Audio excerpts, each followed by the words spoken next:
Am I allowed to have my cat on my desk during this?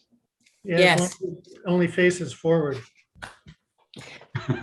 Yeah, I gotta say, that's my normal view is the cat looking out the window. Right. So I You get the other end. a view. Oh, you got a better view, Peter.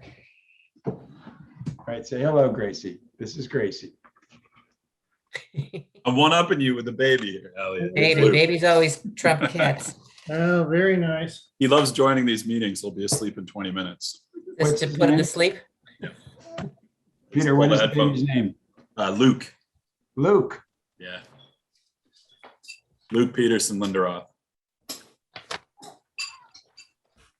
Now that is a name destined for success. Yeah, Yankees closer or a senator. We'll see what he wants to do. It's like the British engineer Isambard Kingdom Brunel. Name like that. You knew he was going to do great things. He's cute. He's sitting over here laughing. He's kind of picked up laughing over the last few weeks. He's 3 months old now. Oh, that's pretty Remember, cool. your dog still hasn't moved. 214. Oh, okay. Well, I think we need, we've got 4. How many are we expecting tonight, Pat? Let's see. There's Jen. Hang on, I'm just grabbing a couple people. Might have as many as 7. Yeah, I know, definitely know Joe. Oh, then we might have as many as 6 because no Klaus either. And Jay was promoted to a panelist, but I don't know what happened to him. So I'm going to guess that Jay's going to come back to us. Okay. Give it a couple more minutes. Do we have Mr. Galvin tonight or is that? or You know, no? he was due to come on the site walk, which I messed up for Elliot today. And he didn't show up either, so I don't know. Okay. Bob, have you heard conclusively one way or the other?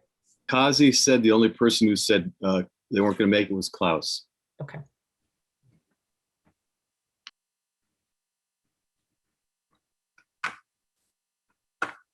Well, if you want to get started, I'll keep an eye out for Jay. Okay, fair enough.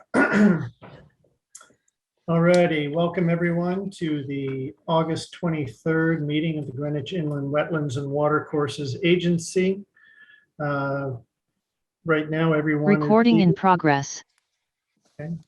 As of now, everyone's seated, as well as whoever will be joining us later. We can determine beyond that, but I think we'll be all seated tonight. First item is the review of the minutes of July 26, 2021. Has everyone received a copy of the minutes and had the opportunity to review? Yep. Very good. Thank you. Are there any comments or questions on said minutes? And if none, would someone like to make a motion to approve them? Motion to approve. Okay, thank you, Mr. Benton. Is there a second? I'd second, but I wasn't here, so I think I need to abstain on this. Okay. Norma? Norma, would you Norma? second? Can you second Elliot's motion? I'll second it, yes. Okay, thank you. Is anyone opposed? And I understand Peter is abstained. So Elliot, Brian, and Norma, any opposition? No. Okay, No. so hearing none, Okay, passes 3-0-1. Oh, and I guess for the recording, I should also list Call the the roll. members of the agency as Elliot Benton, Peter Linderoth, Brian Harris, Norma Curlin, staff members, Robert Clausy, Doreen Carroll Andrews, Jen Urena, and Patricia Sesto. terrific. Thank you. Pat, anything to report this month? Nope, all's just been swimming pools. Okay, very good. Any other business to be brought up at this point by agency members or staff? No, okay. Very good. Well, we will move along to public hearing. First up, it's, excuse me, application 2021-084, 883 Lake Avenue, William Kenny Associates LLC for 883 Lake Avenue LLC, care of Adam Ulrich, construction of a single-family residence, detached garage, pool, cabana, patio, driveway, and associated site improvements partially within wetlands. Mr. Clausy, please. All right, I'm gonna have to take a second to scan down the list to see what's been received since the last meeting.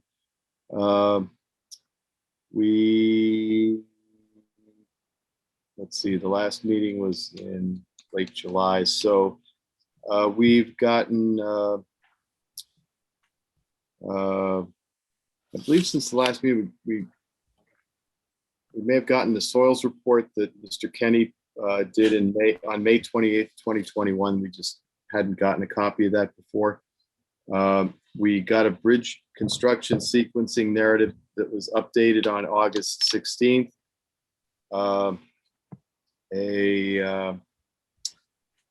We got a revised wetland buffer habitat enhancement planting plan August 16th, and we got a further revised copy of that today, which I sent to you mid-afternoon. Luckily, there aren't extensive changes on that. And there's a summary letter from the applicant's agent to the agency dated August 16th, which went out in your packets, and the staff report dated August 18th. So referring to that staff report, I have 3 bullet points of issues that seem to be outstanding from the last public hearing session. The number 1, the 150-foot upland review area is shown on the revised wetland enhancement planting plan. And the one that was received today also includes the 150-foot area that extends onto the subject property from a vernal pool that's located offsite to the north. It extends, about halfway from that northern property line to the proposed driveway. It's not over the driveway or over any of the proposed grading or clearing. Let's see, this we still are missing, and I can't believe there are no trees 6 to 8 inches in diameter on this property, but the plans show all trees 8 inches and more in diameter, but no trees between 6 and 8 inches. Alternatives considered and subsequently rejected. Let's see, there, back to this August 16th summary letter. This refers to, it summarizes changes that were shown on the July 6th plan set, which is the most recent plan set submitted to the record, which you all have gotten a copy of. However, it also refers to some other changes, which I don't know what they are, on August 2021 project design drawings by Soundview engineers and land surveyors. So that has not been received in our office or submitted into the record. The applicant's also not provided an alternative that shows what sort of a development they could do completely to the west of the wetlands, which was specifically requested by agency members. The third point was construction project phasing, including a construction sequence for the bridge. Now, when I wrote this last week, no overall additional project phasing information had been submitted. Very late this afternoon, I did get something from William Kenny Associates that describes how the project will be phased with roughing in the driveway from on the west side and putting up erosion controls, et cetera, there. Then constructing the bridge, which has a detailed construction phasing plan that's been revised since the July meeting, and I think is quite, thorough at this point. The project then moves to the east side of the wetland, where they would do the preliminary site work, putting up erosion controls, tree cutting, tree protection, things like that, and then would do the construction sequentially from south to north, starting with the pool and the drainage in the vicinity of the pool, then working on the house, and then working on the septic, and then working on the detached garage. I mean, I think this is a reasonable approach to phase the project.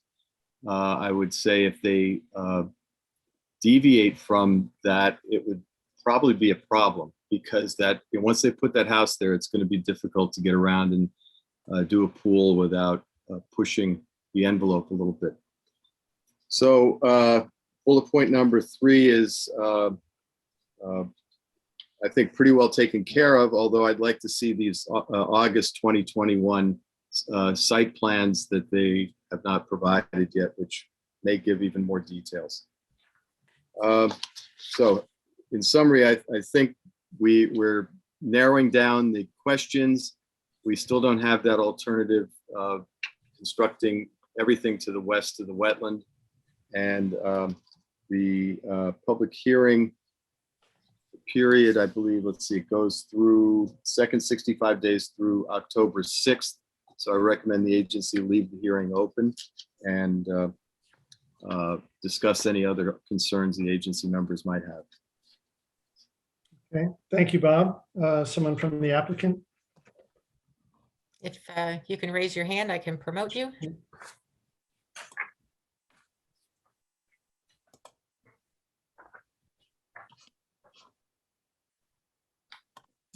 Bringing Bill up.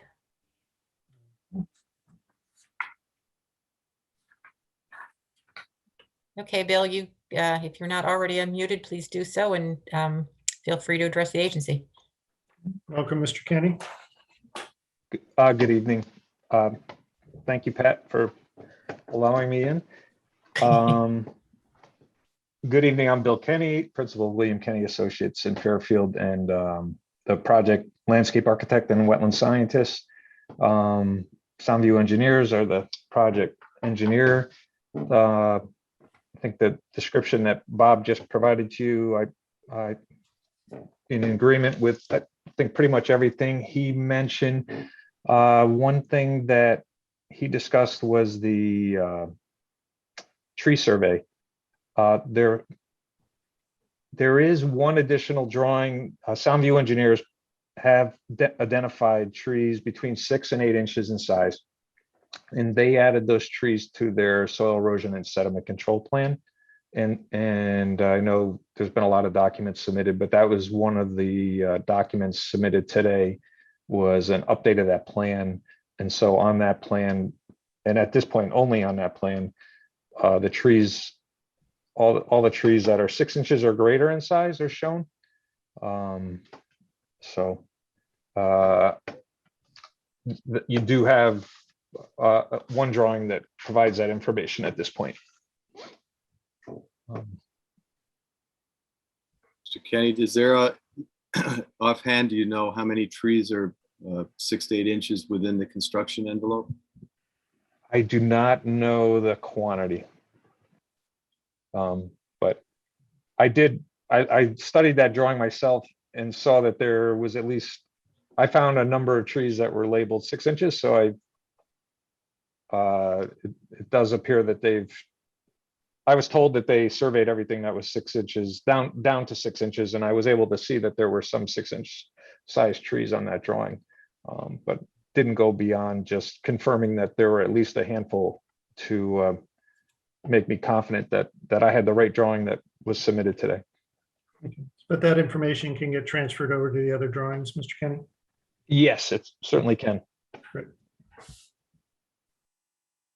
And the reference to some other design changes, and that was in the letter that we submitted on August 16th, had to do with, there was in a previous staff report, a good comment about maintaining porous pavement.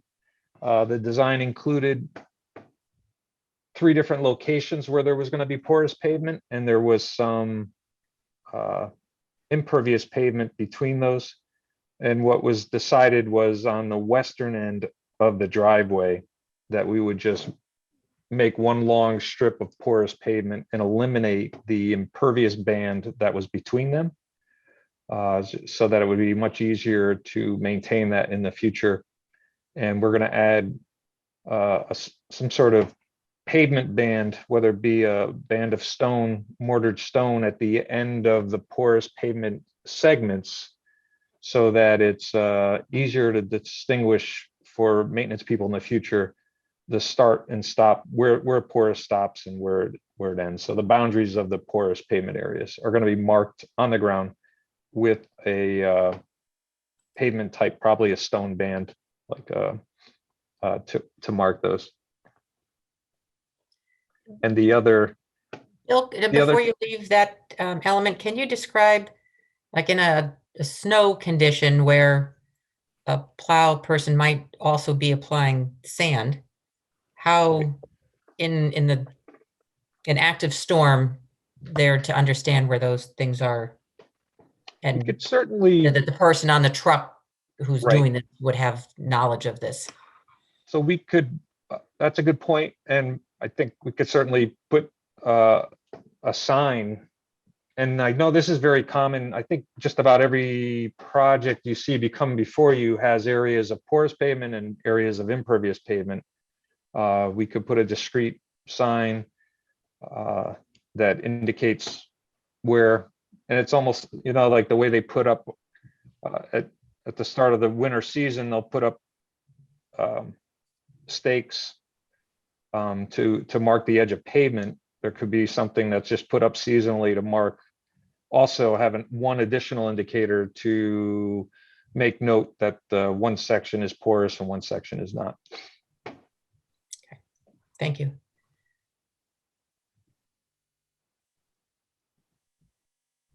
Okay. The other change was the last set of drawings that you have from Sound View. We changed the location of the detached garage and pulled it closer to the main driveway. So that reduced the amount of impervious for the driveway going to the garage and had the potential to reduce the amount of grading associated with that. However, at that time, they shifted the garage closer to the driveway, but did not relocate the Coltex for the drainage system. So the idea is to pull the subsurface recharge chambers forward with the garage so that we can eliminate pretty much all of the proposed grading in the northeast corner of the site where there's a row of stormwater chambers shown on the drawing.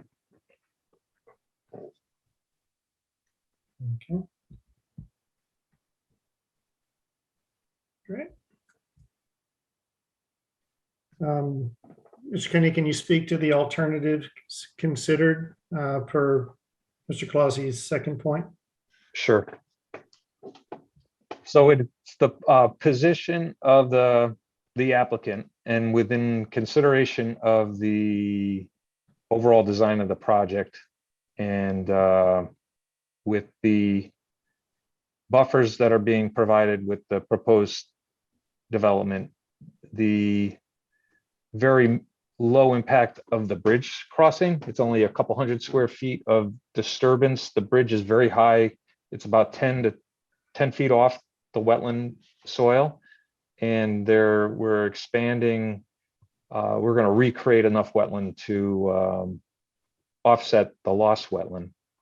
So with the overall design, the approval of the drainage plan from the town engineer, with the proposed mitigation, it is the position of the applicant that, and it's our position that the impacts to wetlands are de minimis at this point, and as such, that the development, whether it be on the west or on the east, that they're substantially similar, and that the applicant is not going to provide a alternative for a house site development in the west, on the west side alone.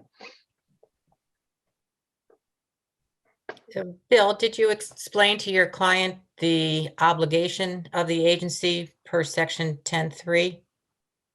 That based on the record, they have to be able to make the finding that there's no feasible and prudent alternative with a lesser impact? The applicant is aware of that. And the applicant has refused to consider and have you evaluate an alternative. Yes. Okay. I'm not quite sure where that leaves us at this point, Pat. Well, if that's, truthfully, if that's the applicant's final position, I don't see any reason to hold the hearing open, because I do not see how the agency can make the finding based on the record that there's no feasible, prudent alternative. And we requested, I mean, clearly this development proposal has a direct wetland impact. And the agency has asked for an alternative which eliminates that direct impact, or to establish with the agency or for the agency why development on the west side would bring some other impact to the wetland. So without that alternative, I don't see how the agency could see past section 10.3. Okay. Thank you. Other agency questions on this application or for Mr. Kenny at this point?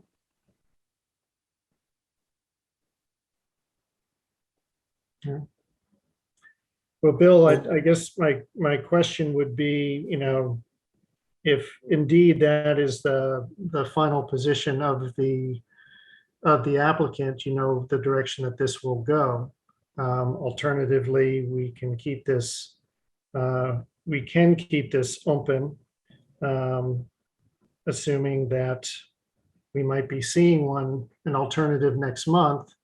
Otherwise, we can save you a lot of time by denying this for lack of prudent and feasible alternatives now, or we can wait a month. Right. Do you have a position one way or the other on that?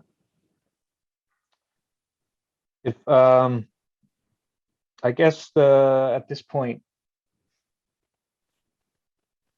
if it were to be kept open for anything other than that, I would request that we keep it open. I explained the changes that with regard to the site plan, the shifting of the drainage culvert or the drainage chambers and the change in a porous pavement. We could certainly we could submit drawings that show that change. There are perhaps you never know what might happen. Time passes. Maybe we'll be back with an alternative, but at this point, that is not my understanding. Could I make a suggestion, please? Sure. What if we defer any action on this application until later in the session and allow Bill to consult with his client to determine whether the client is willing, knowing full well that it's going to close and be denied. Most The likely. client wants to change his position and get back to us later this evening. I appreciate that. What if I'm not able to reach him this evening, if we were to hold it open, and then if nothing happens, if we return with an alternative, great, for the next meeting. If Yeah, not, Bill, you could just, I think that's fine. I'm sorry to cut you off, but I think that's an option on the table. So if we want to go that route, we should just go that route and maybe wrap up on this one. And then if that is not something that they want to pursue, then you can certainly withdraw the application at that point. okay. Yeah, that makes sense to me.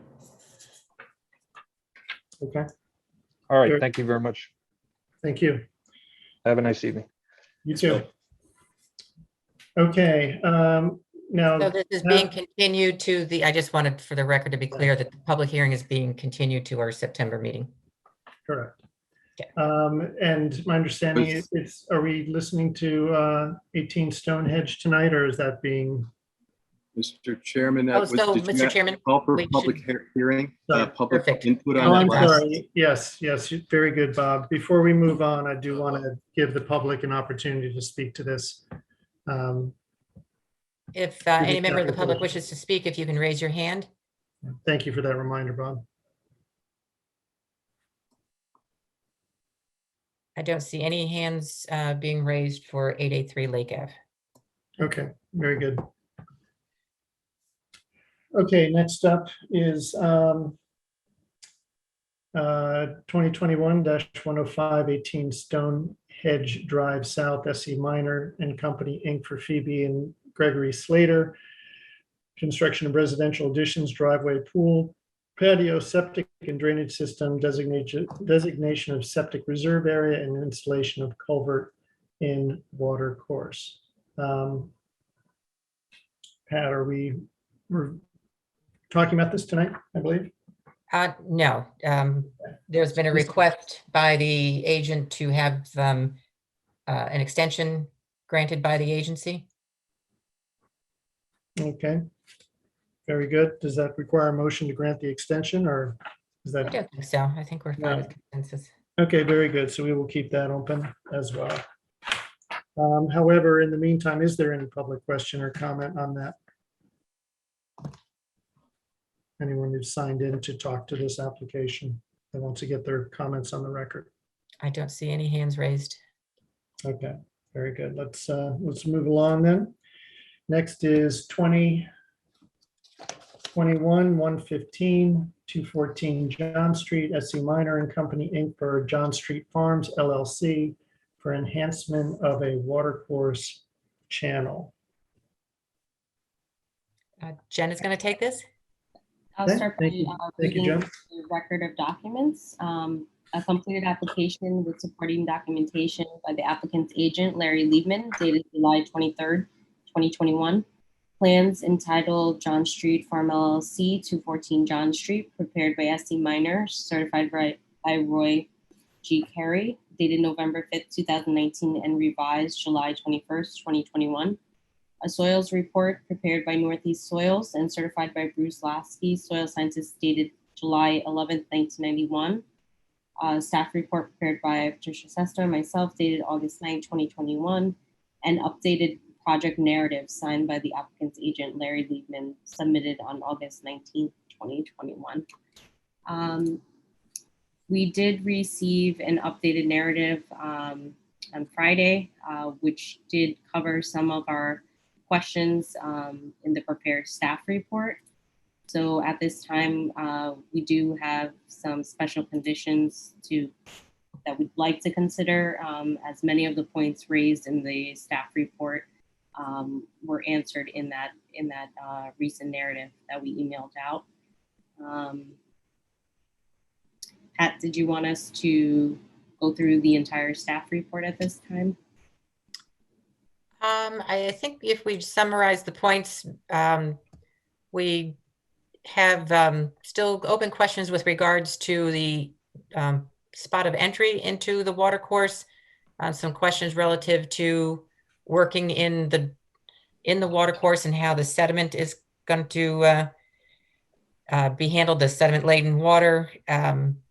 We have more information now with regards to the trees that will be disturbed on the exit of the machinery. So I think we'll benefit from just having a discussion of the application. I see Mr. Hegney is representing the applicant. Welcome, Mr. Hegney. You are muted. It's that short period of time when you're joining and not quite able to speak.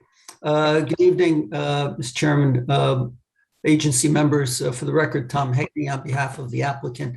Larry Liebman is also working on this, if we could bring him in as a participant as well. And there should be Brian Cowden, who's from Troutscapes, who walked the site with us last Brian, can week. you raise your hand? Hopefully he was able to get in on the meeting. I did send him the link earlier today. I don't see anybody raising their hand to identify themselves, nor do I see a name that would suggest Brian Cowden. Well, maybe Larry and I can go through it because really, this is an exciting project. And when you walk the site and see what Troutscapes is proposing to do within these 10 areas to improve the trout habitat and invertebrate habitat, it's really a terrific project. Troutscapes is from Bozeman, Montana. They don't just do it in Montana, they're throughout the country. They do a lot of work in New Jersey. They've done some in upstate Connecticut. And they bring equipment in that has very low impact on both the entry point and on the stream bed itself. And then excavate the material from the middle of the stream to the sides. So no material is brought in and no material is removed. It's all working within the material that's there. Same with the trees that have fallen into the river. They're used to create habitat along the banks of the river as well. I think we identified one sapling that needed to be removed. For the ones that are relatively small, they just bend them down and the piece of equipment goes over it. And the entry point and the exit points are something that the piece of equipment can very easily maneuver. And there was only one point in lot 8 where we needed to cross an intermittent water course. Turned out that there are a number of trees in that area that are in various forms of decay on the ground and can be used to create a temporary bridge. What Brian Cowden's comment was that a couple of days after they're gone, you shouldn't know that they were there. It's that environmentally friendly and sensitive to the stream. Larry, when he revised the plan, did include a turbidity curtain along the southerly portion below where the work is being done, so that that would prevent any sediment from going farther downstream. This is the kind of project you really want to see on a valuable water course, so that it enhances the habitat for both the trout and other invertebrates in the area. We submitted this under section 4.3 of the regulations because this is something that both the state statutes and your own regulations look to encourage as a unregulated use. And we think that this is really something that will stand as a model for any other property owners in Greenwich moving forward. They do a as-built right after the work is done, and they have that as-built ready and would be submitting it to you within 6 weeks of the work itself being accomplished. It takes about 3 to 4 days to do all of what's proposed. And if we're not looking at the kind of storms we've had the last 2 days, they would leave the piece of equipment in the stream between days. And if not, they would take it out really in the area of the exit, which is a relatively level area along the banks. The only place where wetlands are actually traversed are the wetland along the banks of the river, both at the point of entry and the point of exit. Otherwise, there will be no impact to any of the wetlands in the area. And those of you who have had the opportunity to see this property, this part of it is just really terrific. So, and Larry, is there anything you wanted to add from the supplemental material that was submitted? Yes, thank you. Good evening, everybody. Larry Liebman from SC Minor. The other thing that we wanted to point out is in the entrance, the only shrub material that is going to be impacted is the invasive winged euonymus that's in the area. That's one of the reasons why that area was chosen by Troutscapes. And what they intend on doing is cutting it and using that as a brush mat to enter down into the slope. And as Tom said, in the course of the 3 or 4 days, if there's any inclining or any sign of weather, then the machine will go out the exit and come up out of the flood zone area, or come up out of the area that would be impacted, and sit there until the stream subsides and they go back to work. They also said that there will be somebody from Troutscapes in a management position that will be present during the entire operation, and that the operator of the equipment has 30 years of doing this type of work all around the country.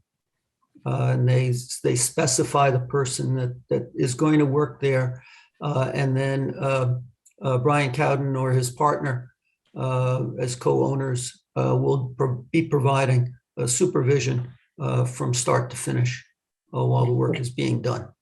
So it'll be a local operator, but supervised by Troutscapes. Is that my understanding? Actually, the operator is somebody who they work with and have worked with for many years and has 30 years experience in this. Okay.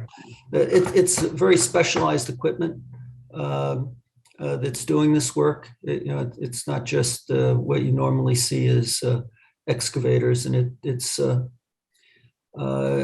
very delicate work. It's a wider tracked excavator, so that this way then the force that goes in is spread out a lot more than a typical tracked excavator, as well as the equipment operator. I believe he's from Montana. He's been doing this with this group for, like Tom said, over 30 years. Mhm. Okay, very good. Question regarding the, the excavating in the middle of the channel. What are the provisions, if any, for either testing sediment? I know nothing's coming out of the stream, but we are disturbing a lot of stream bottom, and any sediments or potential pollutants that have been undisturbed there up until this point. Well, it's a good thing that this is at the upper portion of the Byram River rather than the lower portion, where I do recall the river turning different colors depending on what felt is being dyed that particular day. Certainly, if there's any sign of any type of contaminated material, that can be tested. Or if you want to make that a condition of this, we can certainly have testing done. You're not changing a lot of it. You're trying to get a depth of 4 feet. And in some places that's a foot, some places that's 2 feet or 3. And when you walk along the bank of the stream, you get to see where the areas are, where there's already gravel there, and they're really just enhancing that particular portion. Mhm. It was a great experience walking it with them and having them explain just how it all gets done. Tom or Larry, when Pat and I walked the site, we noticed that entry point, I agree, it's extensively impacted by non-native species there, but it also seems quite steep. Is there any consideration as to why that is the entry point with it being so steep? I believe that what we were told was the entry point was to be as close as it possibly could to the first site work area. It is, and we were told while we were there was that that's not steep for this type of equipment. He said it'll come in and come out and you won't know it's there. It's not going to mar the bank, so to speak. And if anything that gets impacted, we are definitely more than willing to go and replant and stabilize as necessary by hand. Yeah, we had the same question because it did seem like it was a rather steep bank in that location versus the exit area, which was a much more gradual slope. But he said, no, that's not, that particular area was not something that would be difficult for the equipment to maneuver. And your intended timing for this work? Is it going to be winter time or? No, this is going to be Low flow? during the low flow. So July, July 1st to September. notwithstanding what we just had in the last 2 days, generally it's July, August, September. Right. So And we're really looking at a year from now for this work to. I think that's where we are. It has been submitted to the state DEP, who, as Larry has indicated, did not find that there would be any impact. Okay. we could always add this as a special condition, but just for the record, what would the replanting consist of as far as if there were, damage on that slope? I would then go and propose that spice bush, which is the predominant shrub that's in that area, once the winged euonymus is out, and then we would replace it with spice bushes, or even some pepper bush to add a little bit more diversity. And that would be consistent with the sizing of the agency's guidelines? Of course. Mm-hmm. Just making sure the record reflects intent. Yeah. Larry, I'm still concerned about excavation while the water course is running. I don't see how a turbidity curtain would work and in flowing water that's a few inches deep. Can you explain your intent there? Yeah, the turbidity curtain, if you recall, when we removed the dam over up on Porchuk, the turbidity curtain worked there. And they're used all the time, so that this way then the very last thing that comes out is the turbidity curtain before they leave. And there's going to be periods when they're excavating in the river that there's going to be some turbid water. They're aware of that. And except it's going to be very short-lived, and the turbidity curtain would knock down any of the sediment. And when they remove the turbidity curtain, any accumulated sediment that's there will be used to stabilize where the machine goes out. So my understanding of the turbidity curtain is that it works well in still or slow flowing water. This water is several inches deep, sometimes maybe as much as 8 inches. And the water will just flow under the boom. So it's sort of like having silt fence where the toe isn't healed in. It's just what keeps the sediment from not just flowing underneath it. The turbidity curtain, because we can design it and order it so that the bottom of the turbidity curtain is weighted so that sits on the bottom of the stream bed. Would you ever have multiple curtains in a series? The first one slows it down, and then you have a second one that captures anything that gets through? If that is what the agency requires, that can be done. But according to the people that do this all the time, they say this is not going to be any different than the way that the water is running on a day like today, when we have the flows from the flash floods or from the flashing that happens when when there's a lot more water that comes through and a natural erosion occurs. But if the agency would like additional or a series of 2 or 3 turbidity curtains, I don't see that as an issue. I think that that is something that can be performed.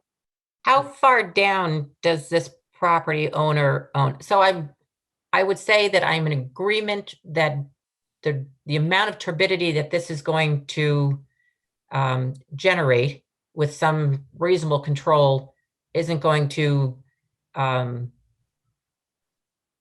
overall impact the water course as it stands.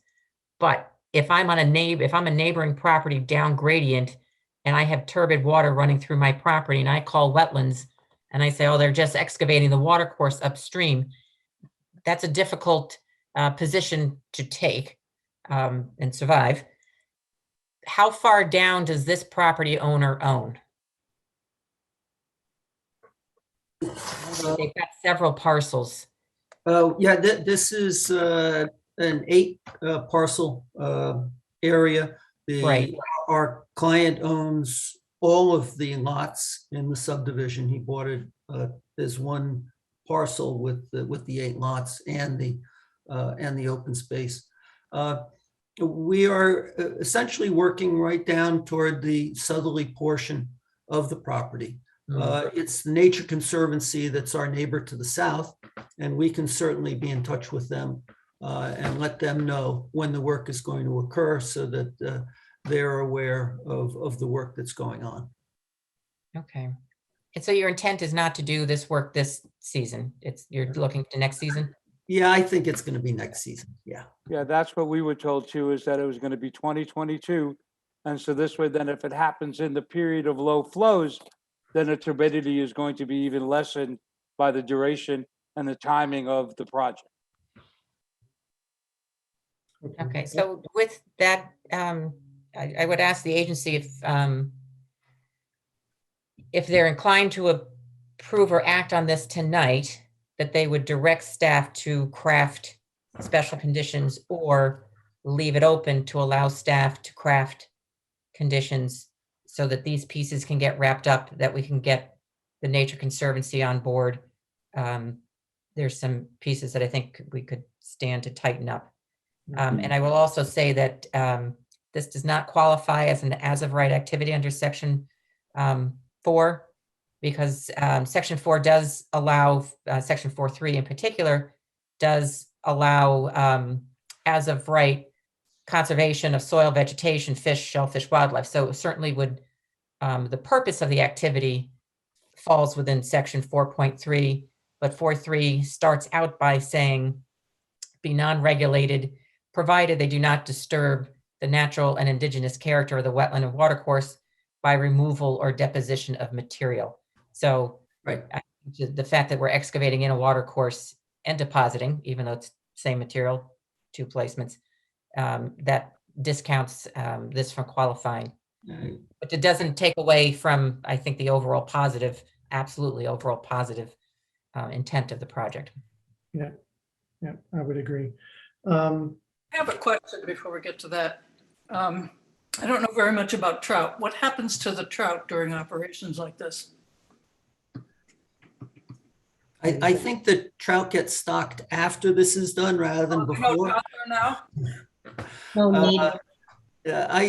They'd have to swim sideways because it's very shallow. It's extremely shallow right now. Yeah. Because there's some reference to trout in the paper, so that's what that caused me to There's raise. probably some native trout, but I mean, you're creating trout habitat, right? Is Right. essentially what you're doing. But the Yes, intent here is to privately stock this stretch of stream ultimately for the Yes. enjoyment of the owner. And I think Pete And that stocks it. requires a different, well, I guess it's a question, if it's privately stocked, it would require some sort of a permit, I would imagine, Sure. to be able to do that.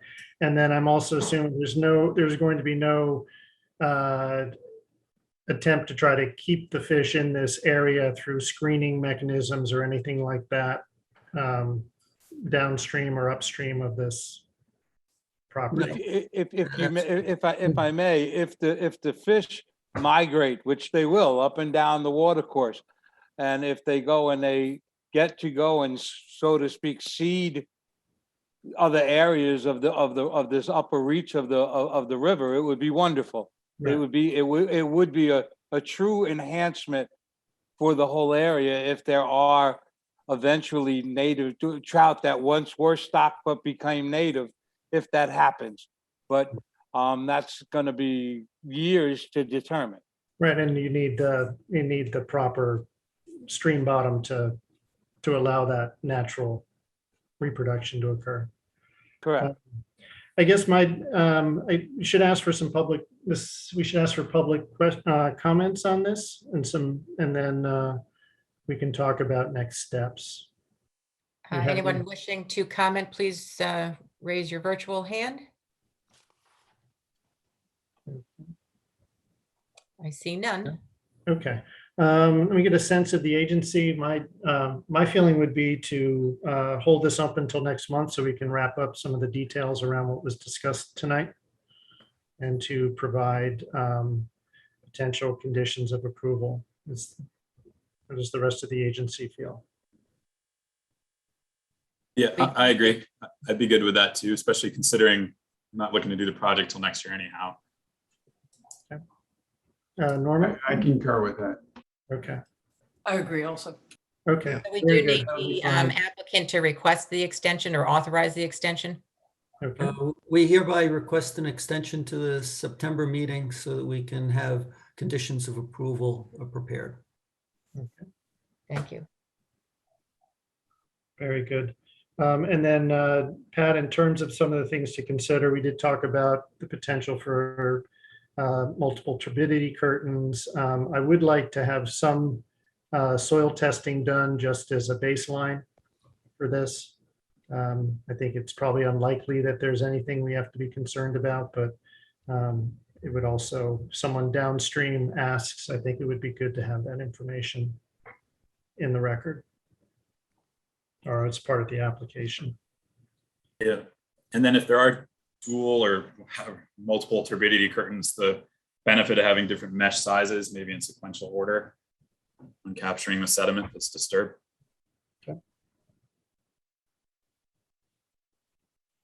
So perhaps Larry, you can, when we come back, you can suggest what that regimen would be. That won't be a problem. Thank you. Thank And you. we'll get more definitive information, since we've got the time, more definitive information with regards to what replanting might be necessary on that entry slope and some contact with TNC. Yeah, I think a planting plan for the entry slope in the event that it's needed could be submitted. Good. Well, as an avid fisherman myself, I applaud the project. Hopefully it will come off without a hitch. Yeah. Thank you. All right, thanks, everyone. Thank you. Okay, moving along, we have consent approval. 2021-103, 21 Wingate Road, Rocco v. DeAndrea for the dredging of a pond. Any questions or someone like to make a motion on the consent? Motion to As a approve. reminder, this was held over just to get the third property owner's authorization. The Okay. agency had fully vetted it as of the last meeting. Very good. Just Thank that you. one technical piece we were holding out for. Okay, so Mr. Benton made a motion. Is there a A second? second. Very good. Mr. Linderoth seconds. Pat? Any opposition? Seeing none, it passes unanimously. Okay, very good. Thank you. Okay, next up, pending applications. We have 2021-076, 979 Lake Avenue, Alberto Gonzalez for construction of a pool spa deck 7 feet from wetlands. Mr. Clausy, please. All right, we've looked at this application over several meetings. This is basically the end of the second 65-day review period, so it's sort of time to make a decision. Just to summarize my summary in the staff report of August 18th, the big gap in this application was having a survey accurate site plan with the wetland shown on it. We have now received that plan. Mr. Gonzalez retained Soundview engineers and land surveyors to do the survey. That survey shows the 7 flags that were placed by Jay Fain to the east of the house and side yard where the pool is proposed. And it shows that the pool is about 11.5 feet from the closest point of the wetland, and the deck would be about 4.5 feet. There's no detail as to the footings for the deck, so I'm assuming those footings might be, several feet further from the wetland. Tree location, species, and diameters are labeled on this plan, and there are some other issues that are outstanding, including notably including the footprint for the excavation for the pool. This is a question that came up last month. How much of an over excavation needs to be done beyond the 32 by 40, I'm sorry, 16 by 32 foot dimensions of the pool in order to install this type of pool that's proposed. Let's see. Again, I don't like to sort of add additional questions to an application after several rounds, but it would have been nice if the information about the diameters and locations of the actual locations of the trees could have been linked a little bit more closely to the shade analysis, maybe to confirm that it was accurate, this shade analysis that was provided last month. All of that was aimed at figuring out whether the applicant's assertion that they don't need to remove any trees. I know they say they don't intend to remove any trees, but having something to show that, well, there is enough sun, the trees are far enough away, et cetera, might assure the agency that there's probably less likelihood that trees would be removed. Let's see. Number 2, how the pool will be installed and operated were other questions the agency had, including, the types of vehicles and operational requirements of those vehicles needed to install the pool, and what would happen if the pool liner tears. The applicant says that they would prefer to utilize the small excavator that's going to be on site to do the septic installation, to do the excavation for the pool. But they are willing to do this work by hand if required. And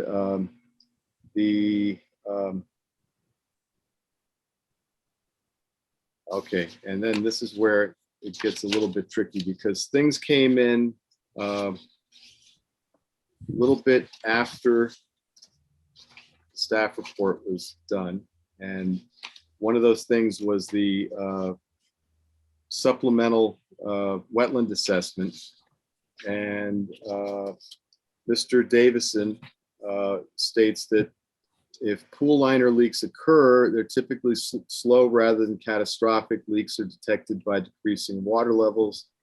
And any leak of the pool water would travel 12 feet across soil, and would not adversely affect the receiving wetland, assuming the leaks are addressed in a reasonable period of time. So that is a response from Mr. Davison, who is a certified soil scientist and wetland scientist.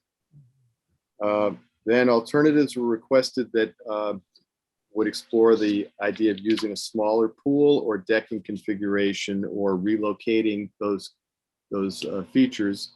And Mr.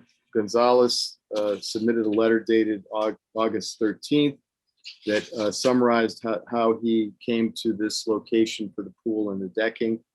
And didn't really provide alternatives. I mean, he sort of indirectly says he looked at other things. This is what seemed to make the most sense to him.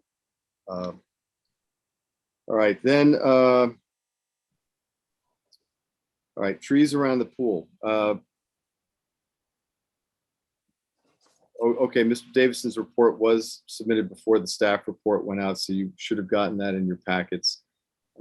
He states the trees around the pool are healthy, except for dead ash. He says some pruning would be prudent, and would. He has subsequently said that he thinks that the machines wouldn't be operating over the root zones of the trees because the pool doesn't appear to be below the drip line of any of the trees. But if that were needed to be done, he did today send some additional information stating that matting could be used to spread the load across the roots and protect the roots, and that construction fencing would be installed around the drip line of the trees to keep traffic away from the trees.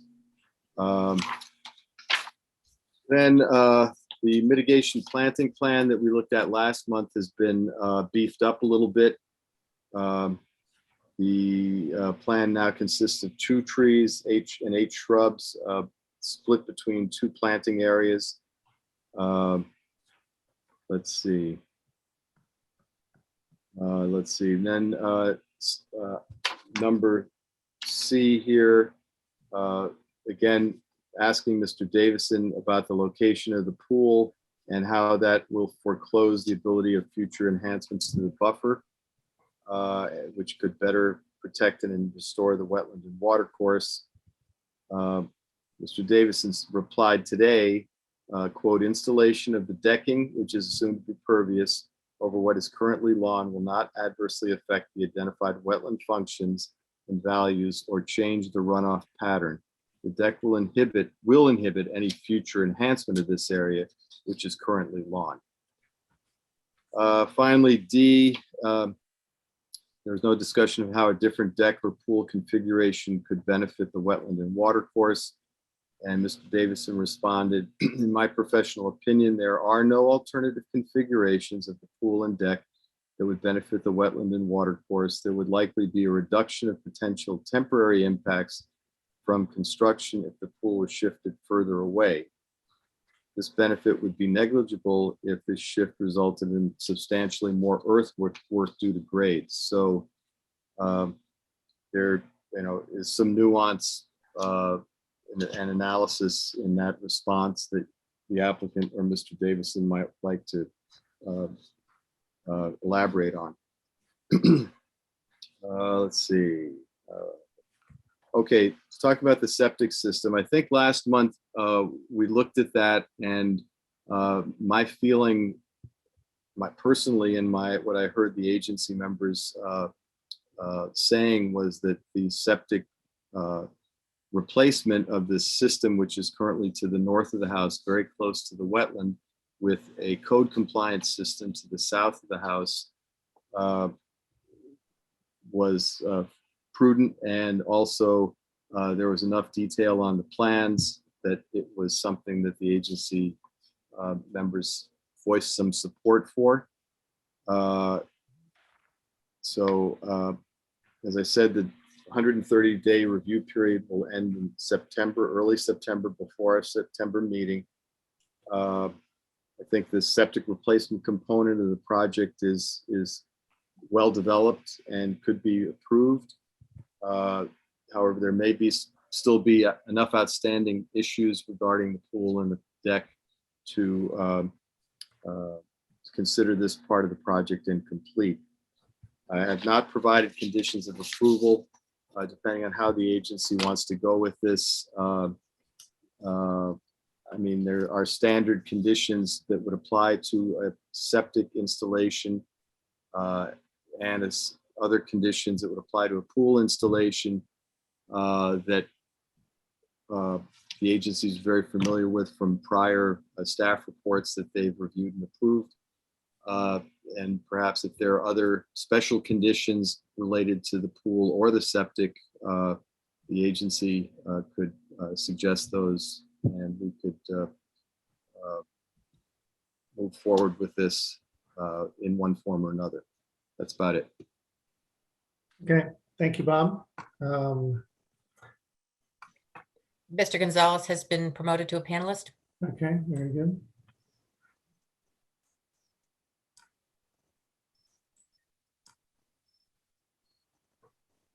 Mr. Gonzalez, anything you wish to add at this point? And then Pat, we said there was it? Can you hear me? I apologize. Can you hear me? Yes. Okay. Yes. Good evening to everybody, and thank you for considering this application again.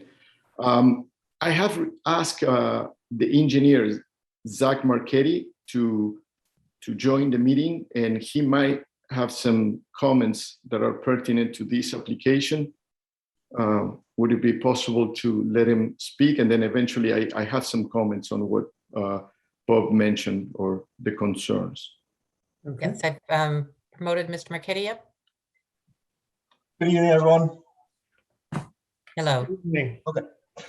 So yes, now speaking to just item number 1, really about the overdig condition for the setting of the pool. Really, we're looking at a panelized pool design, and in order to do that, we were anticipating doing like a 24-inch overdig of the pool itself. It still does not come in anywhere near the wetlands as far as the deck itself would be concerned. And speaking to the footings for the deck, we try to cantilever the deck as much as possible to make sure that we do not interfere with the wetlands at all. Unfortunately, I can't speak on behalf of Matt in regards to the shading analysis, etc. So that's unfortunately all I can discuss is really the details in regards to the site plan. Do you know the extent of cantilever that that the pool construction is attempting? Are we looking at, 5 feet, 6 feet back from the edge of the deck? You're referring to the deck itself, the deck cantilever? Well, where the footings, the footing, where the footings will fall for the deck. I mean, typically we can do a 2-foot cantilever, but with specialty materials, we can go as far as, 6 feet cantilever. Right. Okay. So it really, I would look to the agency to give us a little direction on how far away they'd like us to be away from the wetlands. Okay. Has a detail been submitted to substantiate the 24-inch overdig? I'll say, because the stainless steel pool was new to me, in doing research online, the overdigs look like there was like a 3-foot bracing system that would go with a panel pool. And of course, there's a bit of overdig to get the bracing in. Has a detail of this particular installation been provided? The detail has not been provided, but the total volume of excavation required has been included on the latest drawing submitted to the agency. So which what reflects- are the dimensions of the braces that go on the outside of the pool? I don't have that readily available right in front of me. I think it's 2 feet. That's In looking at the spec sheets that were provided and also stuff online, it seemed to me that there was a statement on almost all of the shaped pools, including the one that's proposed here, that it would be a 2-foot overdig. And we just had a pool installed over at 16 Limerick Place, which is a similar panel type pool with outside bracing. And that bracing, I wouldn't even say it was 2 feet at the base, sort of triangular braces that come up, and it might have been a foot I know that the over digging is 2 feet around the perimeter of the pool. And as Mr. Marchetti mentioned, it was considered on the latest plan. Okay. So I do have other comments related to some of the points that were raised. Should I speak now? Please. Okay. Unless, and are there any other agency comments for Mr. Marchetti at this point? Okay. Yes, please continue. All right, thank you. So a couple of things that I wanted to say. One is that, as mentioned, you know, all the deck and particularly the pool can be installed with manual equipment. So we would not need any equipment, so that, you know, this will minimize the risk. The other thing that I wanted to mention related to the shade analysis is that, you know, the shade analysis was actually recommended by Jay Fine, the Google one. And actually I took the time to do it, you know, on different times of the year, because it takes into consideration how the volume of the trees works. So that's why, not only that I knew that there is enough sunlight over that area on my lawn just to do the project, because I see it myself, you know, all year long, but also it was somehow corroborated on the shade analysis done by Google, which once again, it takes into consideration the way that the trees grow. And unfortunately, Matt couldn't make it. He was in a place, Matt Davidson, who is the soil scientist, who's in a place with back signal.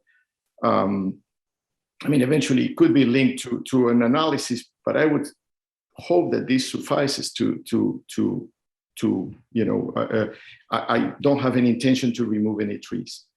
The other thing that I want to mention that I don't know if it was discussed, but is that I have the intention, and I spoke with Matt Davidson to retain him if it's important to the agency, just to oversee the construction phase of the pool and deck and report directly to the agency in order just to provide more assurance that things will be done in accordance to what was proposed. And I thought that was important. And the last is, Bob mentioned it, but you know, the last meeting, the issue was what happened if the liner breaks. You know, Matt Davidson provided an additional report where he states that, and Bob mentioned it. I also want to mention that I discussed with the pool supplier company, and they said that they basically said the same thing, but they said that a couple of more things. That first of all, the liner it has a warranty for 20 years, and also that there are patches that can be applied underwater that are very effective, and they can be provided to me, even just in case. But generally, that is a very simple thing, and it's a very unusual scenario. He also mentioned that it may happen, you know, when there are pets on the pool, but very unusual anyway. So we don't have any pets, but you know, I just want to mention that as well. Okay, thank you, Mr. Gonzalez. Any agency questions for Mr. Gonzalez? So Matt Davidson spoke about alternatives, and it seemed that he was speaking to moving this same configuration closer to the ledge or tucking up the slope, and that could result in more grading. But I don't believe that he was speaking at all to a smaller configuration, perhaps less decking, that would allow the pool and decking to be moved off the wetland. I am concerned about the decking being just 4 feet from the wetland boundary. The decking is going to have to be cleaned at some point, and various maintenance products can be less desirable that close to a wetland and water course. And I do worry about that one tulip tree. I think its root zone is going to come squarely for the excavation for the pool. Okay. So if the decking were smaller, that could alleviate those concerns. I understand. Thank you, Pat, for that. What I want to say about that is that the way that the deck was configured, it is only a foot to the outside of the edge of the pool itself. It's just to cover that. So that's one thing. So on the edge of the wetland, that the faces the wetland, it's only a foot more than the pool itself, the deck. The rest of the deck is on the other side. So it's in the side opposite to the wetland edge. And the way, as you can see in the drawing. So I just make sure I understand. It looks like, so if the pool is oriented lengthwise north-south, it looks like to the east side, there is a very narrow decking at the 1 foot, I assume you're describing. The north does not look like it's 1 foot. It looks No. wider there. And the south end, maybe it's a couple feet, two or 3 feet. And then the west side, the area with the spa. yes, No. you are correct. So if your concern is the part that it faces the north, it faces north, Mhm. I think that's the area where I mean, we can trim that. I mean, if that would make a difference, we can consider trimming the deck, just on the north side, just but I don't think it will really move the needle. But if you really think so, I'm willing to adjust it just to fit your needs. I guess, the plan here, it's just that we can all work together and achieve the best possible outcome to preserve the wetlands and me being able to pursue my project in my property. So as I said, if it makes a difference, we can reduce the section of the deck that it goes north as much as you The width want. of that section, by chance? The size. Zach, do you happen to have it handy? I would imagine that if you were to mirror the south side extent of deck on the north side of the pool, that would pull that pretty significantly, would pull it back from that pinch point at the wetland, Pat, if you're following me. Yes. Yep. It looks like it's at least 10 feet based on the scale. So, Yes, I just confirmed that. We have 10 feet from the swimming pool to the edge of the deck. okay, and on the south side, that's about 3 feet, I guess? Give or take? Yes, 3 feet. So if we were to mirror that depth of deck on the north side that you have on the south side, would that alleviate your concerns with regard to that wetland edge, Pat? Yeah, then you are moving closer to at least a 10-foot separating distance to the wetland. Okay. It would mine too. I'm glad you brought that up, Pat. Yeah, it's going to get cleaned or power washed, or if it's painted, it might get sanded. Who knows? So pulling it a little bit away and the chemicals for cleaning too would be a good thing. Just to be clear on the cleaning side, we do have this very similar deck in the property right now, and all we do to clean is just power wash it with water. Yeah. Just saying that's all we use, and it's very effective. And we will use the same wood. Right.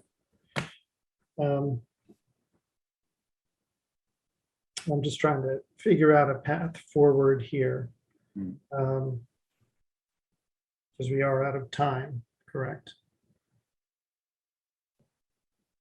Well, I guess my feeling would be that if we could mirror the depth of deck on both sides from the south to the north, if that alleviates the concern from the pinch point to the wetlands, provides a little more buffer, I would be, I could find a path forward on this. I'm not sure how the rest of the agency feels, but like We to hear get some from them. plantings to the north of that tulip tree as well, Yep. because we do have presently grass down to the wetland edge, basically. Okay. And then effectively, we've got improved quality of buffer, sacrificing for quantity. So to speak to that, we're anticipating putting a planting area to the north of the deck. I don't believe what you had pulled up was our latest drawing that we had shown, but we are anticipating putting in 2 planting areas, one to the north of the deck and then one to the east of the deck. Sorry, I hadn't seen the latest planting plan. My apologies.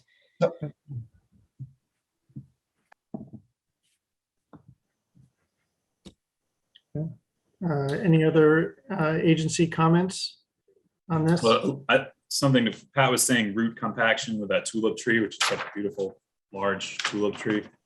Does the applicant have an opinion on that one? I also heard excavation by hand. It's pretty impressive. I thought maybe you mentioned having some sons, Alberto, but is that really on the table? And root compaction more important? It is. Okay, so hold on, because or daughters. I don't mean to say that, but I think you said you had sons a couple months ago that might help you with this. Well, they're going to be jacked after this project. Hold on one second. I'm trying to read what Matt Davison wrote about the roots and. So I would say that it's probably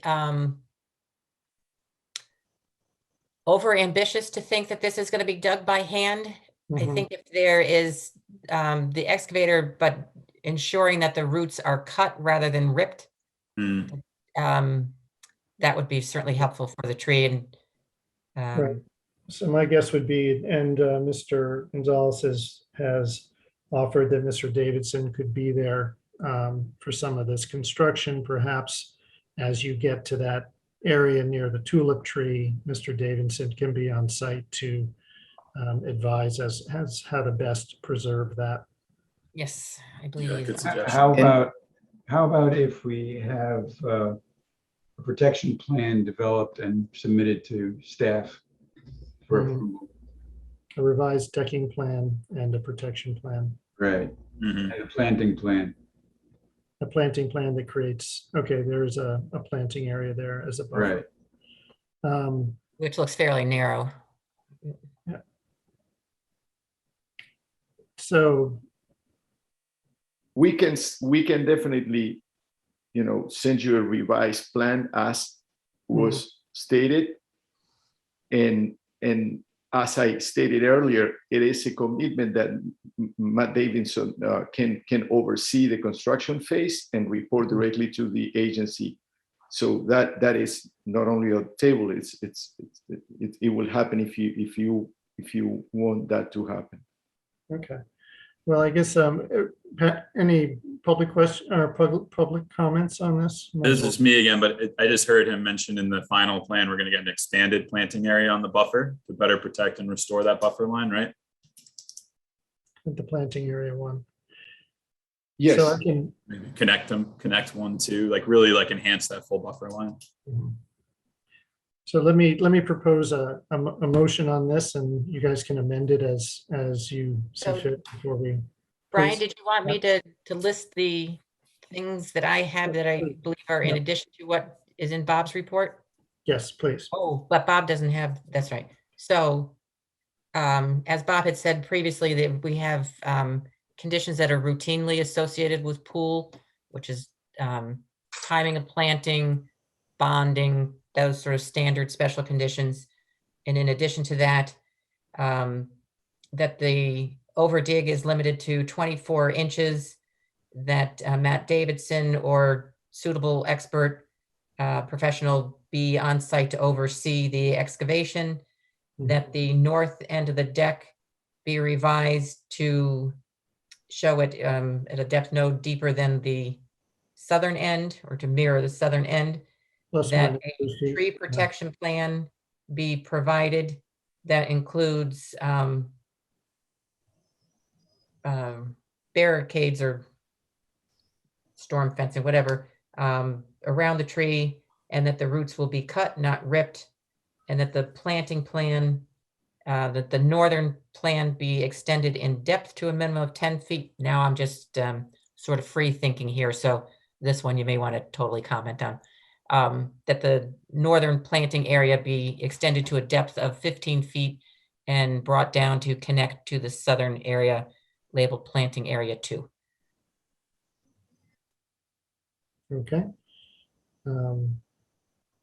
Sounds good. I would agree with that. as a formulated motion. So I'll propose that as the motion as stated by Director Sesto. Is there a second? I'll second that. Thank you, Norma. Any opposed? Okay, seeing none, passes 5-0-0. Okay. Thank you, Mr. Gonzalez. I realize it was a long slog to get here, but for the next project, let's get those engineers queued up day one, and we'll probably move that much quicker.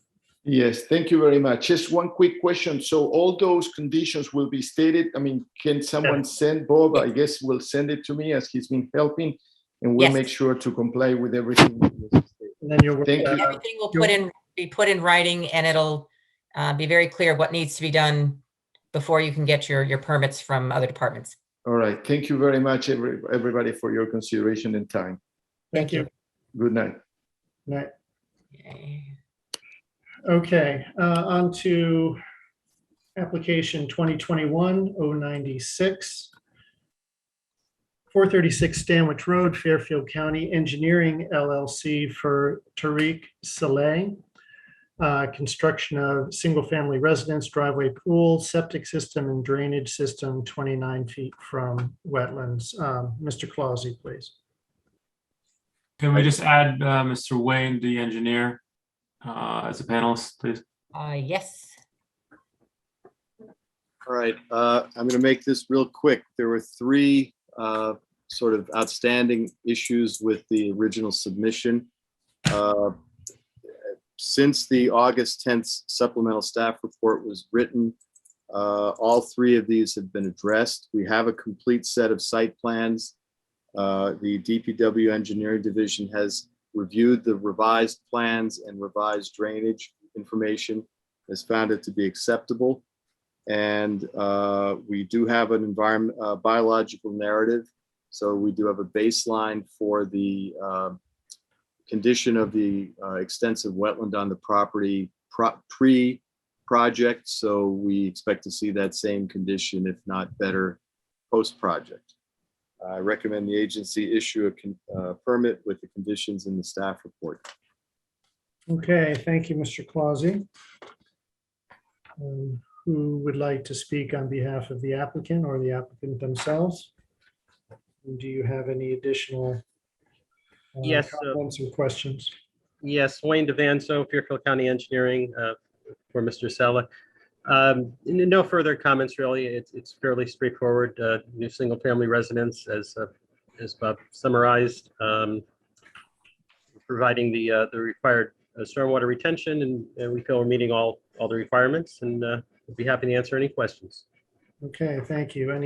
Any questions for the applicant from the agency on this? No. Any public questions or comments, Pat? I see no hands raised. Okay, very good. Would someone like to make a motion on this application? Yeah, motion to approve with the special conditions listed. Thank you. Thank you, Peter. Is there a second? I'll second that one. Thank you, Jay. Yeah. If you would. Any opposed? Okay, passes 5-0-0. Terrific. Thank you very much. Thank you. Okay, next up.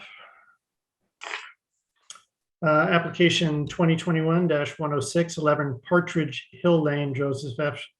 Rizzoli, PE LLC, for Daryl Wyland and Andrew Barenblum, demolition and construction of single-family residence, driveway, greenhouse, septic system, and drainage system, and installation of enhancement plantings in and adjacent to wetlands. Mr. Clausy, please. All right, agency looked at this application last month and it was delayed pending submission of some additional information. There are 6 points. First one was alternative layout that would reduce or eliminate the expansion of the footprint of the house down the steep slope. The revised plans have shifted the house and reduced the size of the driveway serving the proposed garage at the north side of the new house, which addresses this issue. The logistics of building the house, now the applicant has gone on record stating they will be staging the whole construction of the house from the east side, and they will do it sort of from west to east as far as the excavation goes, keeping completely off of that steep slope and out of the trees and everything that are on that slope. Let's see. The stormwater management plan had not been approved by DPW last month, but they've looked at the revisions and have now approved and found to be acceptable the stormwater management plan.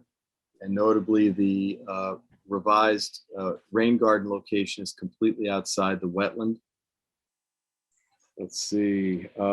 Number 4, at the time I wrote this staff report on August 12th, we had revised plans that stated, showed that the pool and the patio would be removed. We have gotten subsequent correspondence from the applicant's agent stating that the property owner now intends to maintain the existing pool and patio as is. I mean, they're there. I don't see this as being an issue, really. If they were going to be rebuilt, that could be an issue, but they're in place, and that's a choice that they're making. They've revised their drainage calculations accordingly, and that's what DPW has reviewed and okayed. We have received a biological narrative prepared by Tim Welling, and Mr. Welling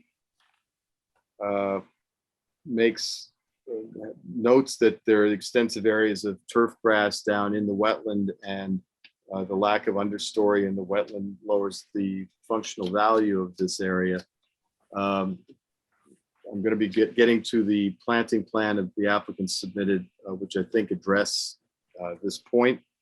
And Mr. Welling also has a recommendation for appropriate plantings for the rain garden and creation of a second rain garden at the end of the swale that will be dug along the eastern property line, which on this plan is sort of at the bottom of the plan. I think this is an excellent suggestion and should be added to the final construction plan. Now, the final outstanding question to consider is what the intent and function of the enhancement proposed in the planting plan are, as you know, what is the purpose of the plantings and how were they determined? As you'll recall, the first planting plan had 4 sort of planting zones, sort of blobs plopped in the different areas of the wetland. And our discussion last month centered around the idea that the actual critical places to plant would be adjacent to the water courses that traverse the wetland. There's a brook, there is a pond, and so that was sort of what we left the applicant with. And the plan has been revised. I've got so much paper floating around here now.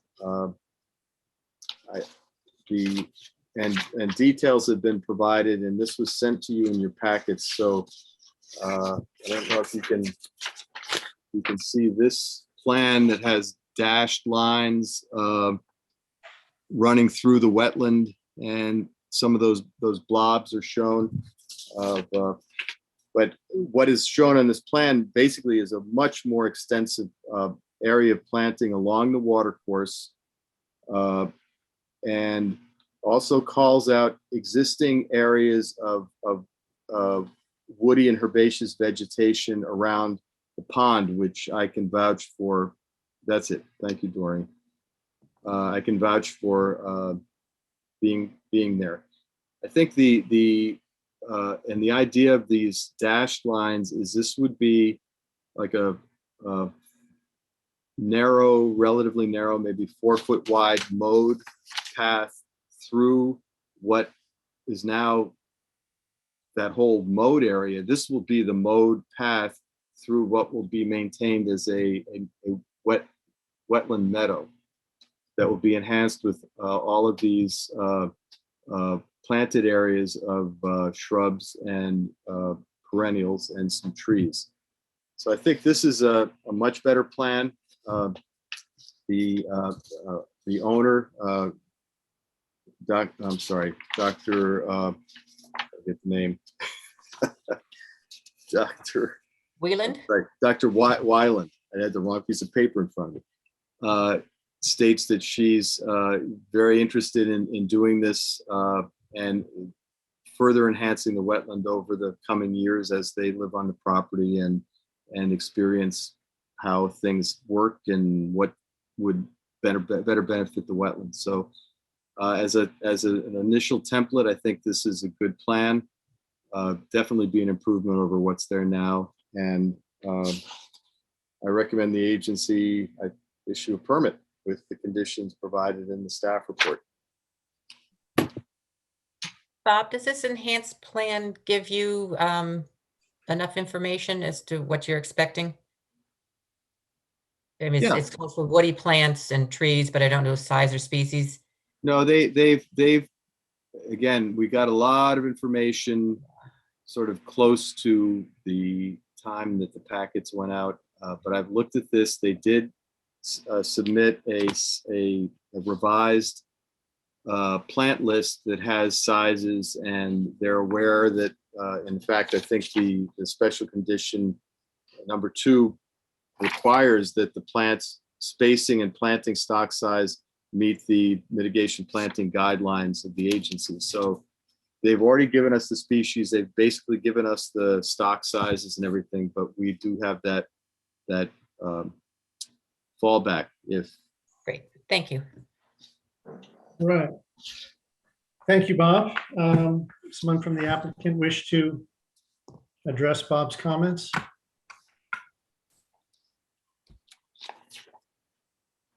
Don't have their hand raised, Pat?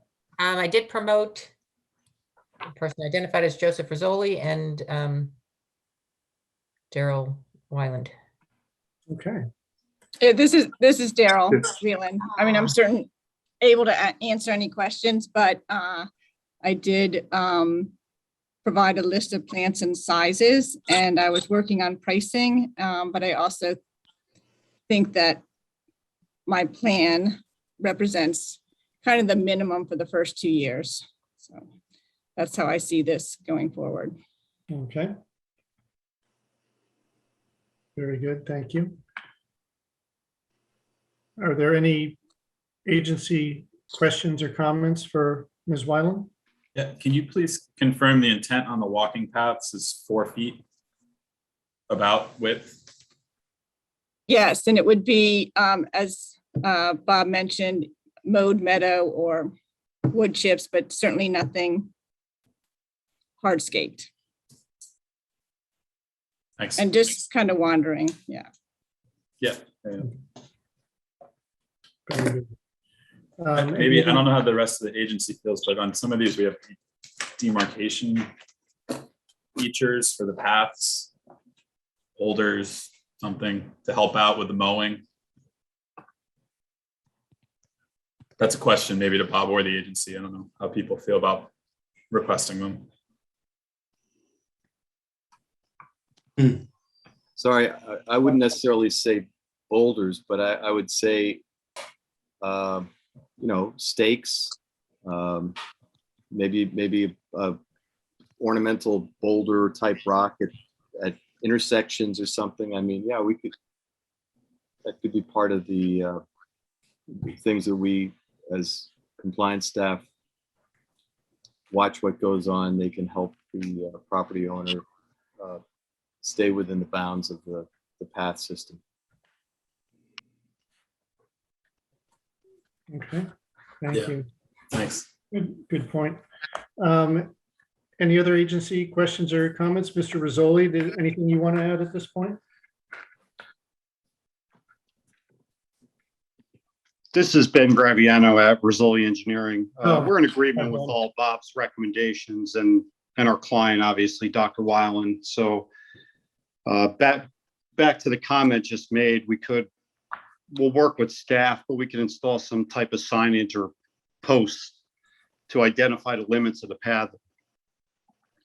That's great. Yeah, I'd be comfortable with you all working that out with staff. Thank you. Okay. Very good. Any other agency questions at this point? Pat, are there any public questions or comments on this application? I see no hands raised. Okay, very good. Would someone like to offer a motion on this? Motion to approve with the special conditions proposed by staff. Bob, does that the marking of the path need to be added to yours? Yeah, we could do that as part of that special condition I talked about before with the size of plantings, perhaps. Thank you. Okay, very good. Is there a second? Second. Oh, I beat you to that one. Yeah. Yeah. Like the light up box. Gotta be a little quicker on that one there. Get on that space bar. I had to decide whether I was doing it or not. Yeah. Okay, very good. Pat? All those opposed? Okay, approved 500. Very good. Thank you. Have a good night. Okay, on to new applications for review. First is 2021-108, 80 Birch Lane, Frangione Engineering LLC. For Stephen Keys Gravelis.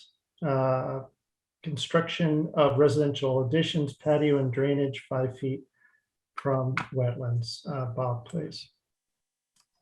Right. There were a number of issues that were outstanding at the time we met last month. At this time, the site plan has been revised and now shows the northern wetlands just off-site to the north. We've gotten a revised narrative that addresses and acknowledges the existence of this wetland. The site plan has been revised to shift the infiltrators to the, I guess that's the west. And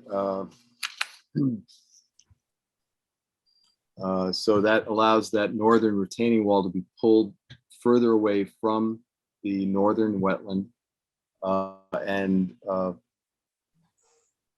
the other erosion control, okay.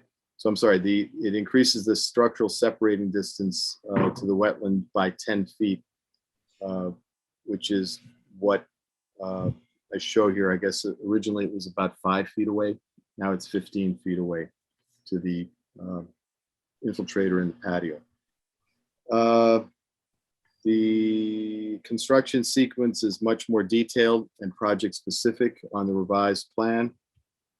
And it does call out installation of this northern retaining wall early in the project so that will help to protect the wetland as the work proceeds between that wall and the house. All right, now there was an alternative plan submitted, which alternative was one of the things the agency asked for.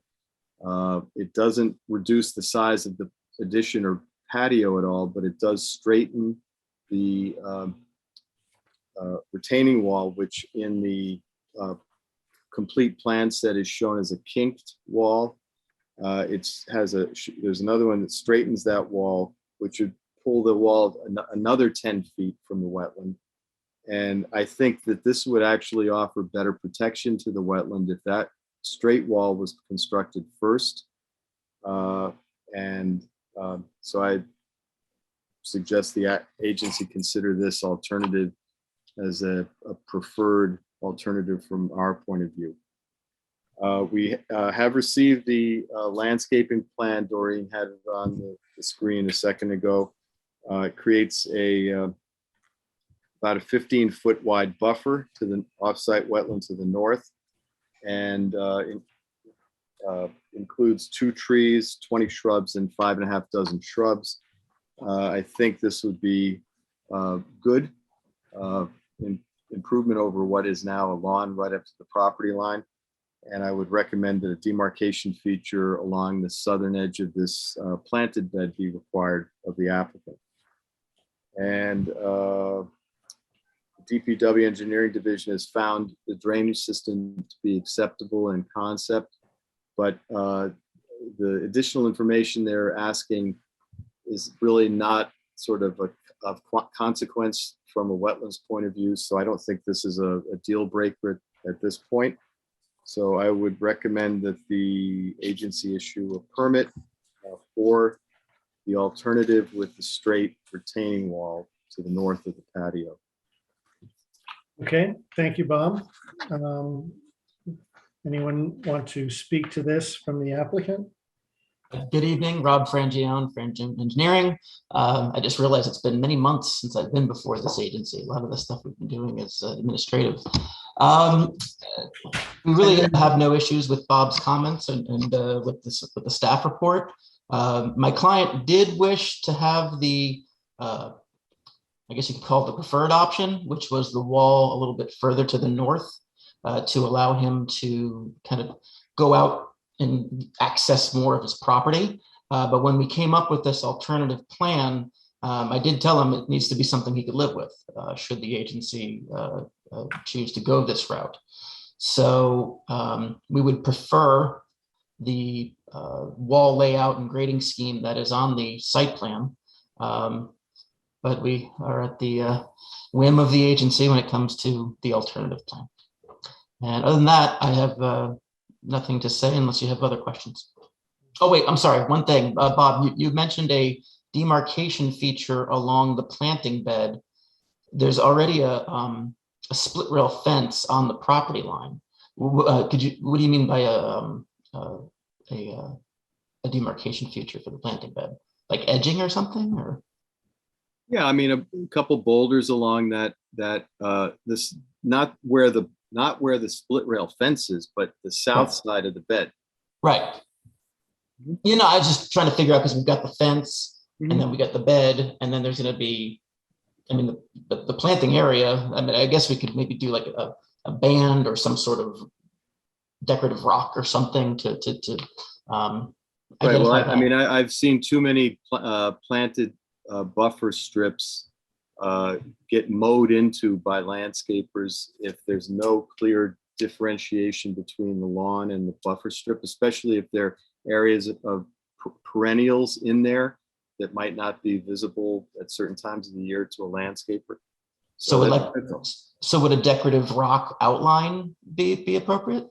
I mean, that's usually left up to you guys and staff to determine if it's appropriate and something that your client can live with and will enjoy. That's fine. Okay, no, well, we can discuss that at decorative sounds good, but like size wise, so it's not so decorative that it's easy to kind of just mow away or mow over or whatever it may be. So something that's, bulky and big enough to, or I don't want to say bulky enough, but you get the point, Rob.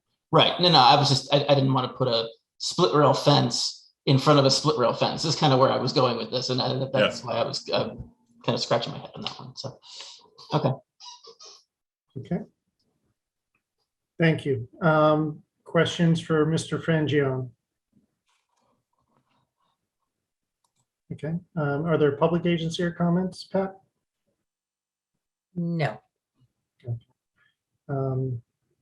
I'll make a motion on this to approve with the alternative scheme of the straight wall based upon the prudence, not the whim of the agency. And also to have a demarcation feature details worked out with staff. I'll second that. Anyone opposed? Seeing none, passes 5-0-0. Thank you. I'm an engineer, not an English major, so I apologize. Quite all right. Nice Have a seeing good you again, night. Mr. Frangione. Bye-bye.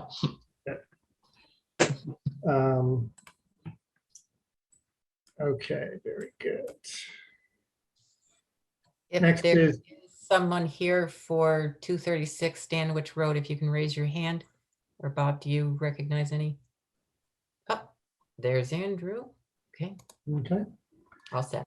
Thank you. Okay, application 2021-109, 236 Stanwich Road. Loglisi Water Gardens, LLC for Susan Mendel Monteo, dredging of pond, repair of spillway and retaining wall, and installation of an aerator. Mr. Clausen, please. Right.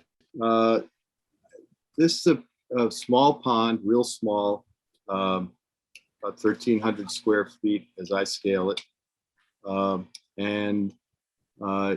This is a, similarly modest dredging proposal in scope. It will have a couple of components, as the chairman listed, including repair of the existing retaining wall around the pond. Now, in reviewing the application, a suggestion was made by the director that perhaps providing some break in this vertical retaining wall to allow wildlife access to and from the pond would be a good thing. And this suggestion, along with a couple of others that were made, were very readily accepted by the applicant's agent and the, I guess, the property owner. And so we have revised plans that show a detail for taking some of these stones and actually making a ramp into the pond that turtles and other animals can get up and down. Likewise, the need for the sediment to be tested to make sure it's not contaminated and can be reused on site was acted upon very quickly by the applicant.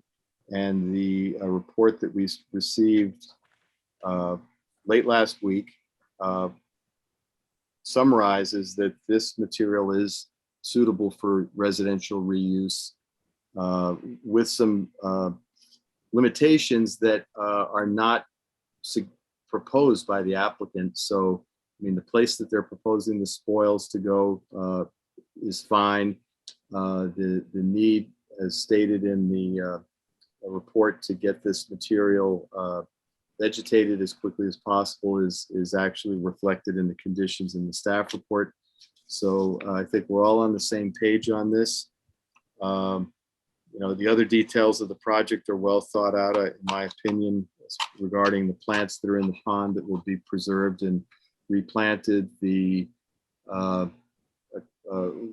fact that an emergent shelf will be left around the edge of the pond.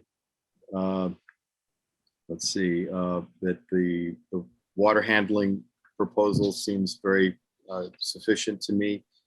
And yeah, other than that, I think this is a very straightforward dredging project, and I recommend the agency issue a permit with conditions in the staff report. Although we can get rid of condition number 2 because we have the report on the sediment testing. Okay, thank you, Bob. Anyone from the applicant wish to add any comments to Bob's staff report? Anyone raising their hand, Pat? No, and I did promote, let's see, Mr. Loglisi.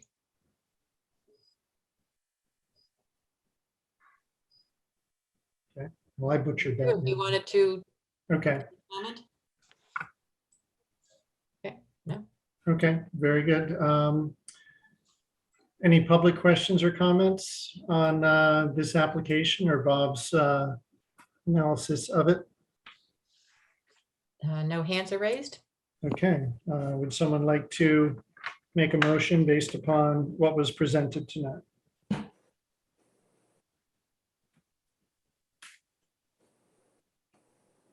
Yeah, so moved. Thank you. Thank you, Peter. Is there a second? I'll second it. Okay, thank you, Jay. Okay, and just to be clear, Peter, the motion includes removal of special condition number 2, since that was satisfied. Yeah, you got it. Sorry, I'll do the next one more detailed, Pat. Thanks That's for quite all clarification. right. I just want the record to be clear. No worries. Thank you. Anyone opposed? Seeing none, this passes 500. Thank you. Great, thank you. Application 2021-112, 47 Woodside Drive, SC Minor and Company for Lindsay and Michael Levine. Construction of in-ground pool drainage and pool fence 14 feet from wetlands. Mr. Clausy, please. While the pool fence is shown 14 feet from the wetlands, most of the major activities, pool excavation, construction, installation of a subsurface infiltration system, all of that stuff is 60 feet from the lake. So, and separated from the lake by a retaining wall.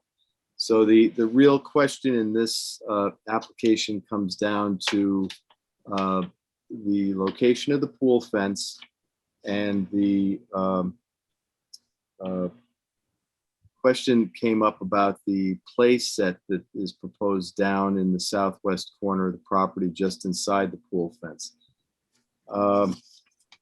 I posed the question about perhaps shifting the west side of the pool fence along the base of that retaining wall to the applicant's agent. And they wrote back August 18th, the location of the proposed pool fence is based on a safety precaution as the homeowner has small children and pets and wishes to keep them away from the lake. And another thing I asked is, could the play set be moved up the hill within that newly defined western edge of pool fence? I didn't get a response to that. I did get a response that the play set has been sited so that no trees would have to be removed, and I agree with that. So it seems to me, and I may, the applicant or the applicant's agent could clarify this if they would, that this is the preferred plan that they have. Now, mitigating for the fact that they want to put the pool fence there is that they plan to, there is a very nice woody buffer all along that lake bank. There's not a break in the buffer. There's no kayak launch. There's nothing. So they have a very good buffer right now. They're also proposing to install additional shrubs between the proposed pool fence and the lake in areas where they're not currently as well vegetated. And finally, there's from between the steep slope to the west of the retaining wall and where the pool fence is, there's a somewhat flat area corresponds to where the play set's going to go, and it runs, north-south along that flattish area. That is, it's almost like a path. Probably deer use it, and I think I could see that a pool fence in this location on this site may be appropriate, but I'd still like the applicant to address the question of maybe relocating everything a little bit further to the east. I also noticed that just to the west of the retaining wall, west of where the infiltrators are going to go, that slope is pretty bare. And so some sort of stabilization along with the other plantings they're already proposing would be a benefit over time as far as incidental erosion into the lake. So I guess I'll let the applicant address those questions. I guess the final question would be the flood zone question that was paragraph 2 of the comments section of my report. if you look at the flood zone line, it runs above the retaining wall in spots. Is this a sort of an artifact of the FEMA map, or is this actually flood plain, in which case any fill within that floodplain has to be compensated for by compensatory excavation within the floodplain? So I guess there are three questions there that are outstanding, but I did provide conditions of approval if the agency wishes to move forward with this evening. Okay, thank you, Bob. Good evening, Mr. Chairman. Larry Liebman from SC Minor representing the applicant. Let's take the easy one first, I guess.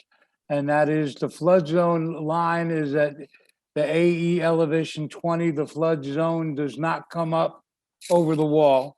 So there is no need for compensatory excavation. The area where the children's play set is proposed, currently if you look at the photographs that we sent in, they're already using that as a zip line. There's a zip line there that the children are using that area. As you can see in these photographs, that's exactly where that's marked out in white on the ground. That's where the play set will go. As far as the floods, as far as the enhancement plantings on the bank, as well as additional plantings on the slope that Mr. Clausy referred to, we have no objection in adding more plants to the plan to get rid of the potential erosive areas. The applicant, obviously the children are currently using this area, and so that's why it's to keep activity well above the lake from going down that steep embankment going towards the lake. And that's about it. The applicant would like to leave the pool fence where we show it. The flood zone will increase. We will increase the plantings as requested. And the play set is in the most logical place to put the play set. Okay, thank you, Larry. Questions for Mr. Liebman? So Larry, on the plans, it looks like the play set, based on the topography that's shown on the plans, there's a 4 foot change in elevation from one corner to the opposite corner.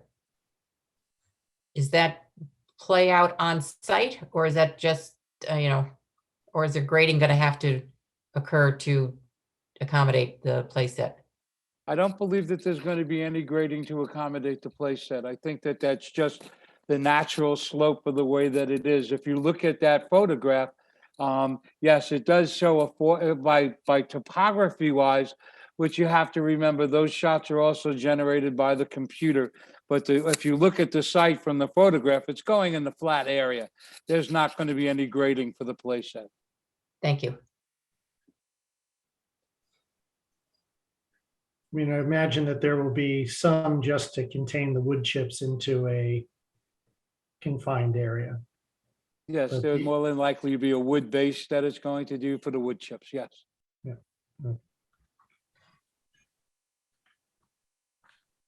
Other questions or comments on this? Yeah, for the pool fence, this is a situation where we'd be looking at maybe like a 6-inch. Is that allowed with pool fences so things can get under it? No, it's not, is it? Okay, thanks. Right. No, although if it's a pool fence, the larger critters will just hop over it. So that deer trail is probably not going to be affected. I meant the small ones that want to go under it. But yeah, I got it. Go between them, between the bars, I guess. Yeah, that's all right. Yeah. Because this is not a deer fence, correct? It's a standard pool fence, Mr. Lehman. That is correct, sir. So there's already space for them to get through, you're saying? Yeah. Okay, great. Okay. Public questions, Pat, on this? Not me. Okay. Would someone like to make a motion?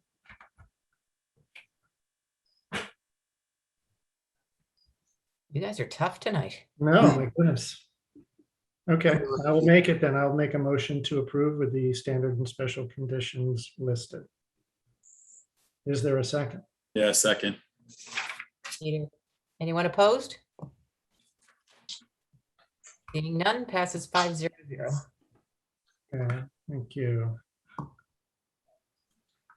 On to application 2021-113, 5 Wickham Hill Lane, SC Minor and Company, Inc. for Mark Chafian, construction of in-ground pool, patio, pergola, and drainage, and designation of septic reserve area 53 feet from wetlands. Mr. Clausy, if you would, please. Before you do that, Pat, can you please promote Haley from our office to be the presenter Certainly. on this one? Thank you. Thank you.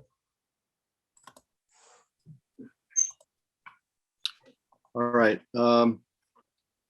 This pool and drainage system and patio pergola complex are, like 70 or more feet from the wetland edge. They're within a gently sloping existing lawn area. There's also a reserved septic area that has been designed, but that's more than, it's about 150 feet from the wetland to the southeast of the house. Let's see. Now, DPW has reviewed the drainage plan and made some comments. Their comments were dated August 13th. They also noted something I noted in the staff report about the fill related to the pool complex going within the floodplain, and that there needed to be compensatory storage provided. And they also had some other issues with the drainage report, which I don't really think are that critical for the agency. I think those are things that could be worked out as a condition of approval. But the compensatory storage issue, the applicant's agent, SE Minor, very quickly turned around revised plans that showed compensatory storage, and is shown on this plan as the curvy lines to the north of the pool complex. Those are, that's like sort of like a cut that's proposed to, gouging out that hill. My issue with that is that that's going to require removal of more trees. And I asked the applicant, how come if they're going to have all this equipment on site, they don't move their retaining wall it's at the west side of their backyard to create the required compensatory storage. And they didn't do that. They actually submitted subsequent revised plans that just show the same grading to the north of the pool. These trees are within the upland review area. I think moving the wall would, given the equipment that's going to have to be on site, shouldn't be a big deal and could save those trees. If it's not possible, the applicant hasn't shown it. The revised plans that have submitted today, I don't think these are the ones, but they do show the pool fence, which will be going around the pool, around this area to be graded to the north. Oh yes, it does show it on the plan on your screen, and run along the base of that retaining wall, cutting back to the south side of the house. I don't have a problem with this pool fence. I just don't quite understand how come. Maybe I wasn't clear enough on what I wanted them to consider. The trees immediately to the west of the pool, the applicant now does show them to be removed. These are 3 trees. 2 of them are growing in two of them are growing in tree wells. I don't think this is a big issue, given the overall scope of the project. And they do have a planting plan to enhance the wetland with shrubs, ferns, and perennials. So I'd like the applicant to discuss the compensatory storage design. And if the agency is so inclined, at the end of the discussion, there are conditions of approval for them to consider. Okay, thank you, Bob. Mr. Liebman? This is Haley DeMarchis for SE Minor on behalf of the applicant. So we did address, or we talked with the applicant about the possibility of moving that retaining wall for the compensatory storage. The applicant was not fond of that idea. That's why we tried to rework the storage a little bit to the north of the proposed pool. But we can revisit the compensatory storage with the applicant if the agency, wishes us to. But we did bring up the possibility of moving the wall, and they were not too fond of the idea. Would they be fond of planting some canopy trees? That is definitely something we can ask the applicant about. That's affirmative. Okay. Are there other agency questions for the applicant at this point? Public questions or comments, Pat? Okay. Not see any hands raised. Okay. I guess I would be inclined to keep this open till the next meeting to see what transpires with revisiting this with the applicant. Well, can I suggest something that you might want to consider? Depending on how many trees and how big the trees are that would have to come out for the compensatory storage within 150 feet of the wetland, perhaps mitigation on the order of 1 new shade tree for every 6 inches of DBH that they have to cut would be mitigation for this. And I know, speaking to the property owner when I was out there, he was asking me what was going on with some of the trees in the wetland, and what he and his wife had been observing was the decline of the ashes in the wetland. So there are gaps in the canopy, even in the wetland itself, that would benefit from some new canopy trees. This is Larry Liebman from SC Minor. I don't think that would be a problem to do one new shade tree for every 6-inch DBH that comes out.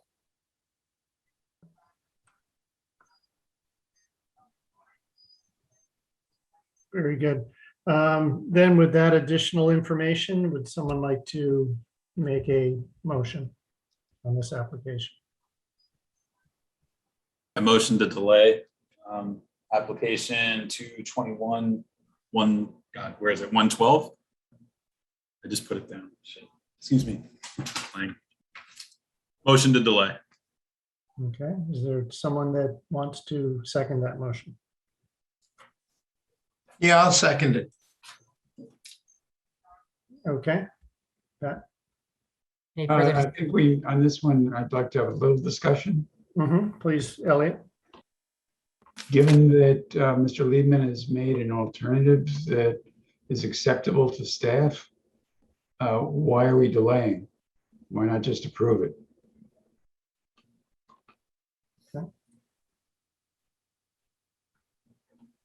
Jay, Peter, are you opposed to the? Do you need more information beyond Mr. Liebman's?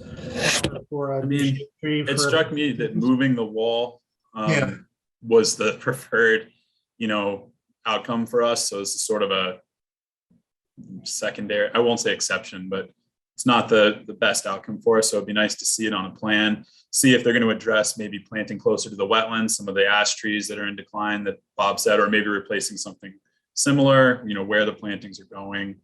I mean, if the rest of the agency feels comfortable making it with staff, I could go that way, Brian, Okay. Chairman, but I'd be curious what other people say. May we hear what Bob thinks about this? Bob, do you wish to? Well, I think, in the absence of Mr. Liebman's statement that his client will be willing to replace the trees that are removed to the north of the pool for the compensatory storage as one tree for every 6 inches of DBH removed, I think that's okay. I mean, I don't necessarily think the site disturbance of moving the wall outweighs the potential mitigation of the new trees that could be planted in gaps closer or even in the wetland. So I think it's a. Okay, so you're feeling, Bob, if I could, you feel that the long-term benefit of the additional trees would ultimately outweigh the repositioning of the wall? Well, I think the long-term addition of those additional trees will outweigh the benefit that the existing trees that are further from the wetland provide the wetland. And that's something, Bob, you'll keep an eye on then, the staff, like where they're going and your comments about trees declining in the wetland and around it. Yeah, well, special condition 2 already states that because the trees immediately around the pool are going to be removed, I'm suggesting 6 trees be planted. So you're looking at, I don't know how many more trees, and that will be based on a plan that the applicant will have to give us of where the trees are going to go. And we'll be going out there and saying, yeah, that's a gap in the canopy, or that's an ash that's about to fall down, or maybe should be taken down before it falls down. And I think that'll be a better benefit. Okay. Thank you, Bob. Peter or Jay, does that make you want to, should we go and vote on your motion, or do you want to amend or withdraw your motion based upon the information from Bob? I'd be fine with withdrawing it. The rest of the agency is, on board, like I said. Okay. Jay, what's your thoughts? I'll be fine with withdrawing the initial objection. Okay, very good. Peter, you want to take a shot at reformulating the motion? Oh man, I don't know. I just butchered the last two. I just had the wrong piece of paper in front of me. All right, I'll give it a go. So we're gonna motion to approve the permit with the standard conditions and the special conditions recommended, but also with the understanding that trees removed in the buffer are going to be replaced on 1 tree for every 6 inches of DBH in consultation with staff in consideration of trees lost in and around the wetlands. Okay. I'll second that. It was so beautiful. Thank you. Beautifully put, Peter. Yeah. Anyone opposed? No. Seeing none, this passes 500. Okay, thank you.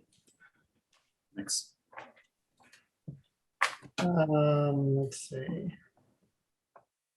That was 113, I believe. Okay, so 2021-114, 37 Baldwin Farms North, SC Minor and Company, Inc. for Andrew and Jenna Weinberg. Construction of in-ground pool, patio, and drainage 68 feet from wetlands. Mr. Clausen, please. Okay, Doreen has on the screen the latest plan. This shows the pool and patio to the southwest of the house in an area that's currently lawn. These improvements would extend up to, and grading would extend just a bit through a gap in this buffer wall that was installed as part of the 2020 permit. The drainage for this new impervious area would be directed to a rain garden. This rain garden was originally proposed to the west of that low retaining wall, and that I advised the applicant's agent that was probably not going to go over with the agency, given the effort that was put into establishing that buffer edge, and also the condition of the plantings in the buffer is excellent. So, why go in there with a rain garden? So they've very nicely relocated it to the southwest corner of the existing side yard. And they today, or I'm not sorry, it was late last week, submitted a photograph that indicated that none of the rain garden would go into plantings that were put in this area as part of subsequent prior permits. So I think all of these activities are within existing lawn areas, except for a little bit of that grading that basically goes through a gap in the low stone wall. The DPW has basically okayed the drainage, except they will need some test hole information about that rain garden location. So special condition 2 of the suggested conditions requires DPW approval before site work begins. And otherwise, I recommend the agency issue a permit with the conditions provided. Okay, thank you, Bob. Would someone from the applicant like to speak to this? Is this Larry? Larry Liebman from SE Minor yet again. We have no objections to what is written in the staff report, and we will comply with all of the conditions, as well as have the test hole done and reviewed by DPW prior to the construction. Okay, questions for Mr. Liebman on this application?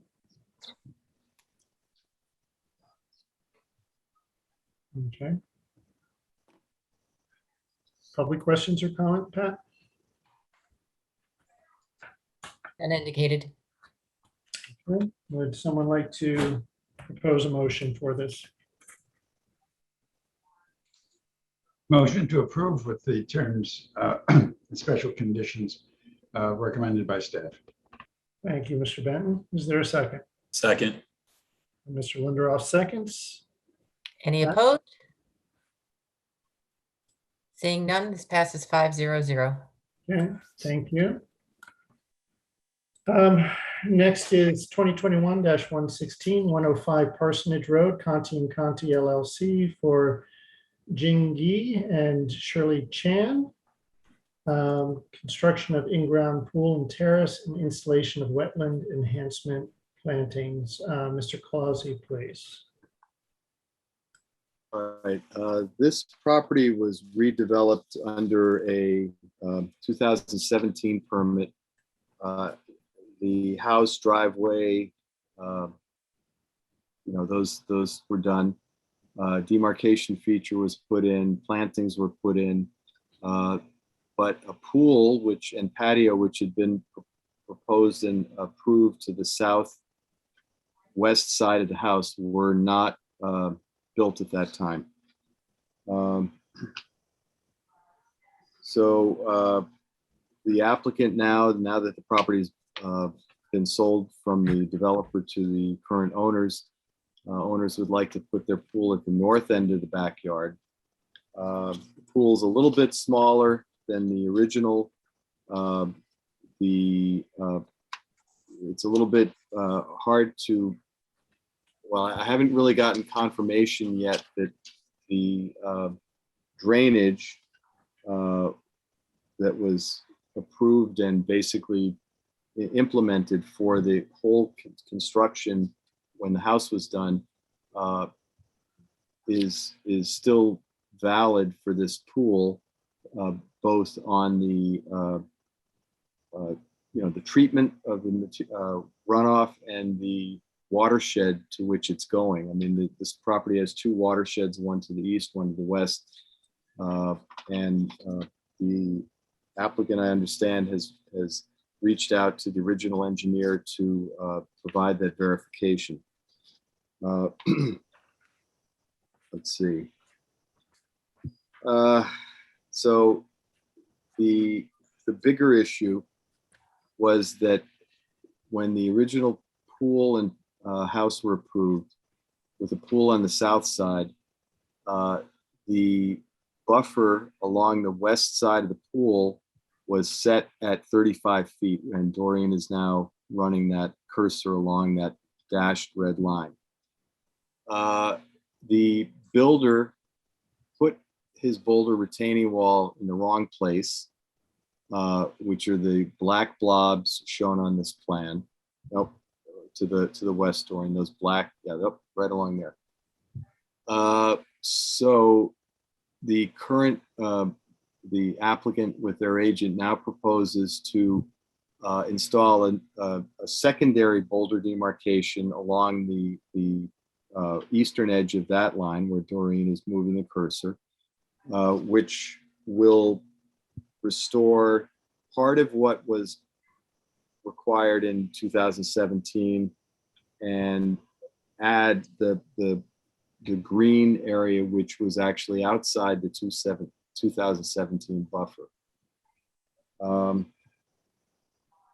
So there's still that area to the east of the purple area within that red dashed line that was approved buffer 2017 and was not done, and isn't. They're proposing to maintain that as lawn.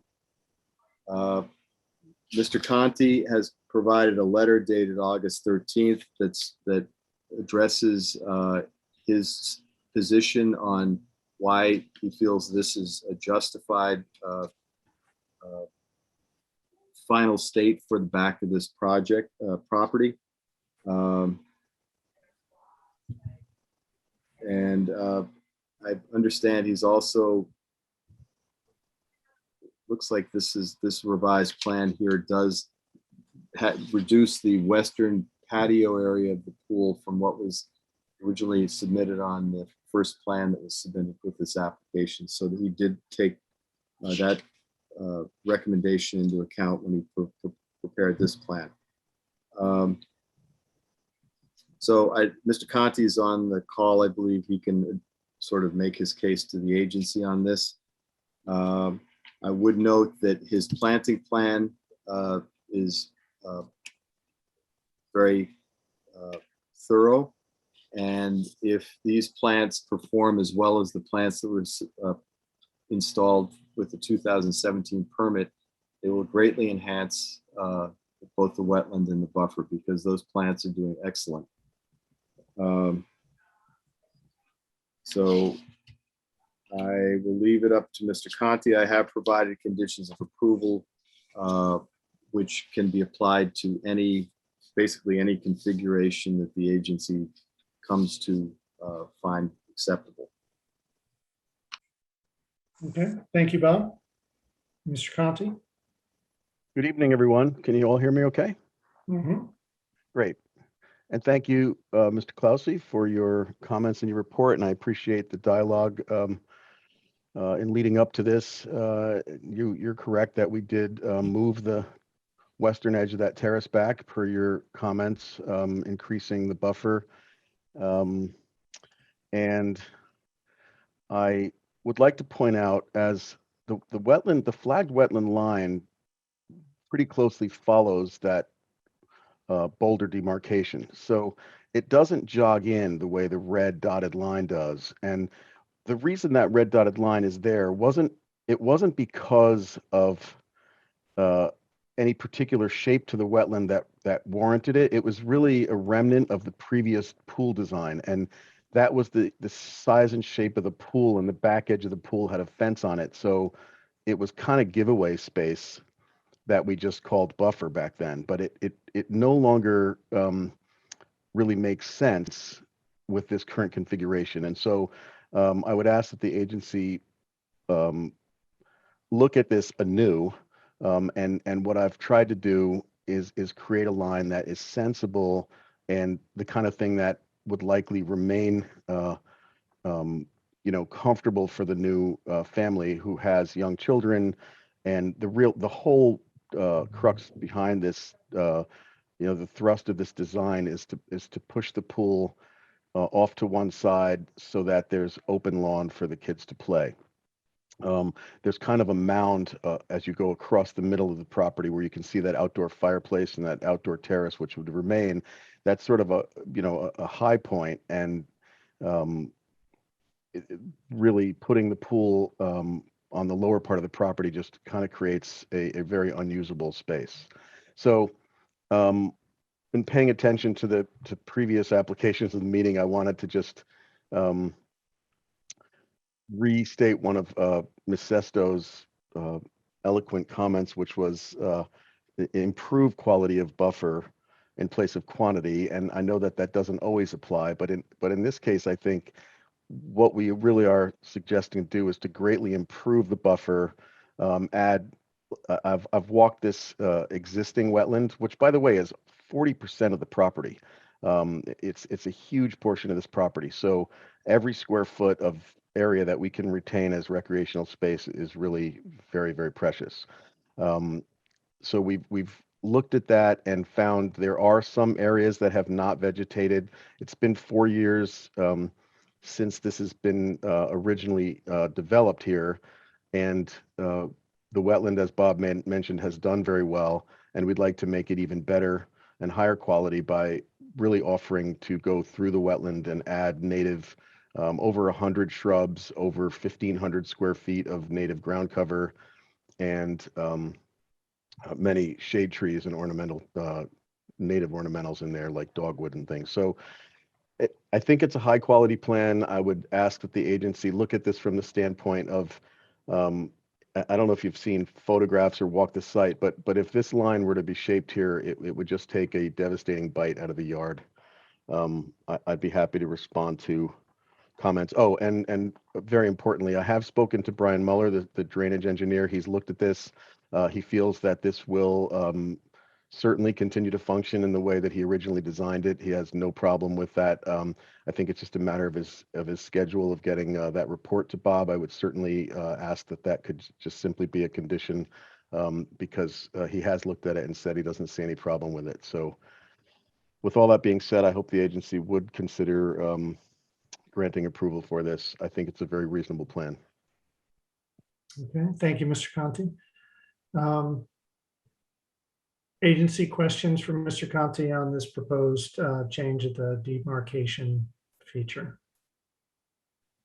So I would look to clarify that the agency in the original redevelopment approval of this, the land behind the pool was not giveaway, such that that's why that area was planted.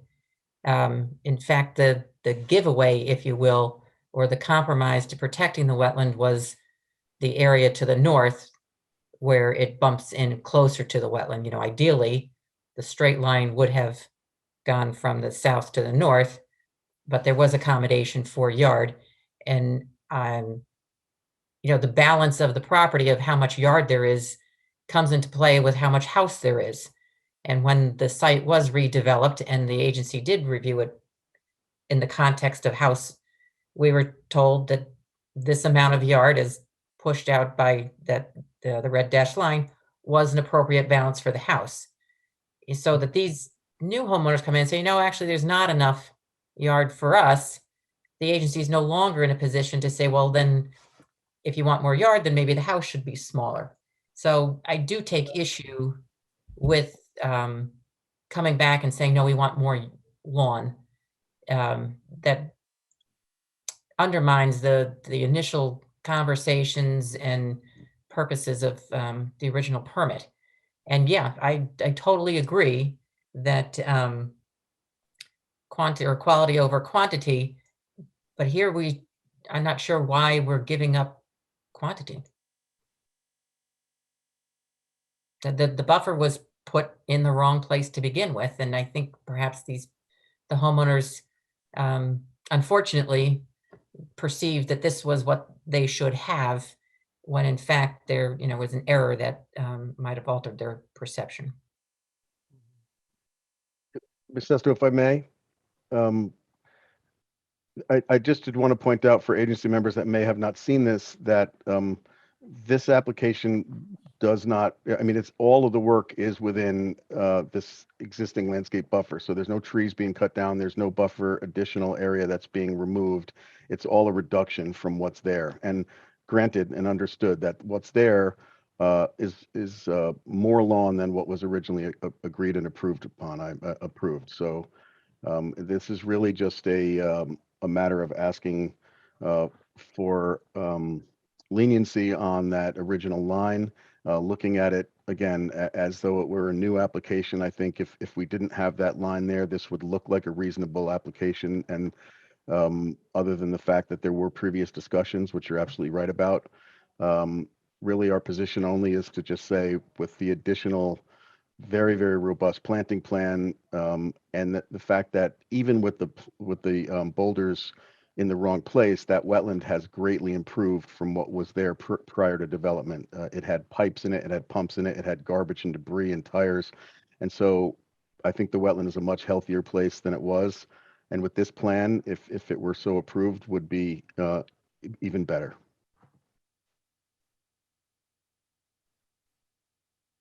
I think the testament that the wetland's in a better place is because the last permit was well crafted. Thank you.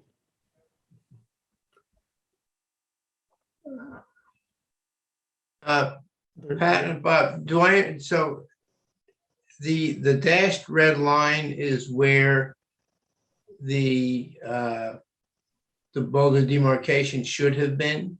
Correct. And there were plantings, there was a planting plan that partnered with that. And so as it stands now, the property is in violation of its permit.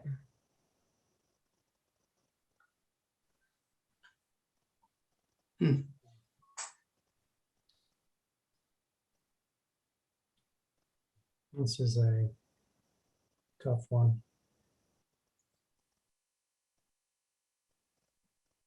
Any other agency thoughts on Mr. Kanti's proposal?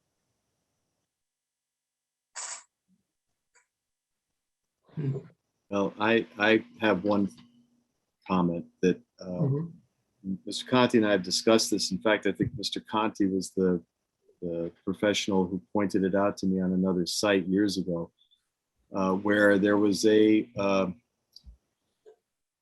permit that had a curvy demarcation feature on a piece of paper.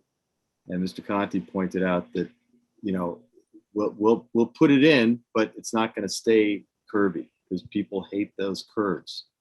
And so I think a straight line that lines up with the house is probably more, will have greater longevity.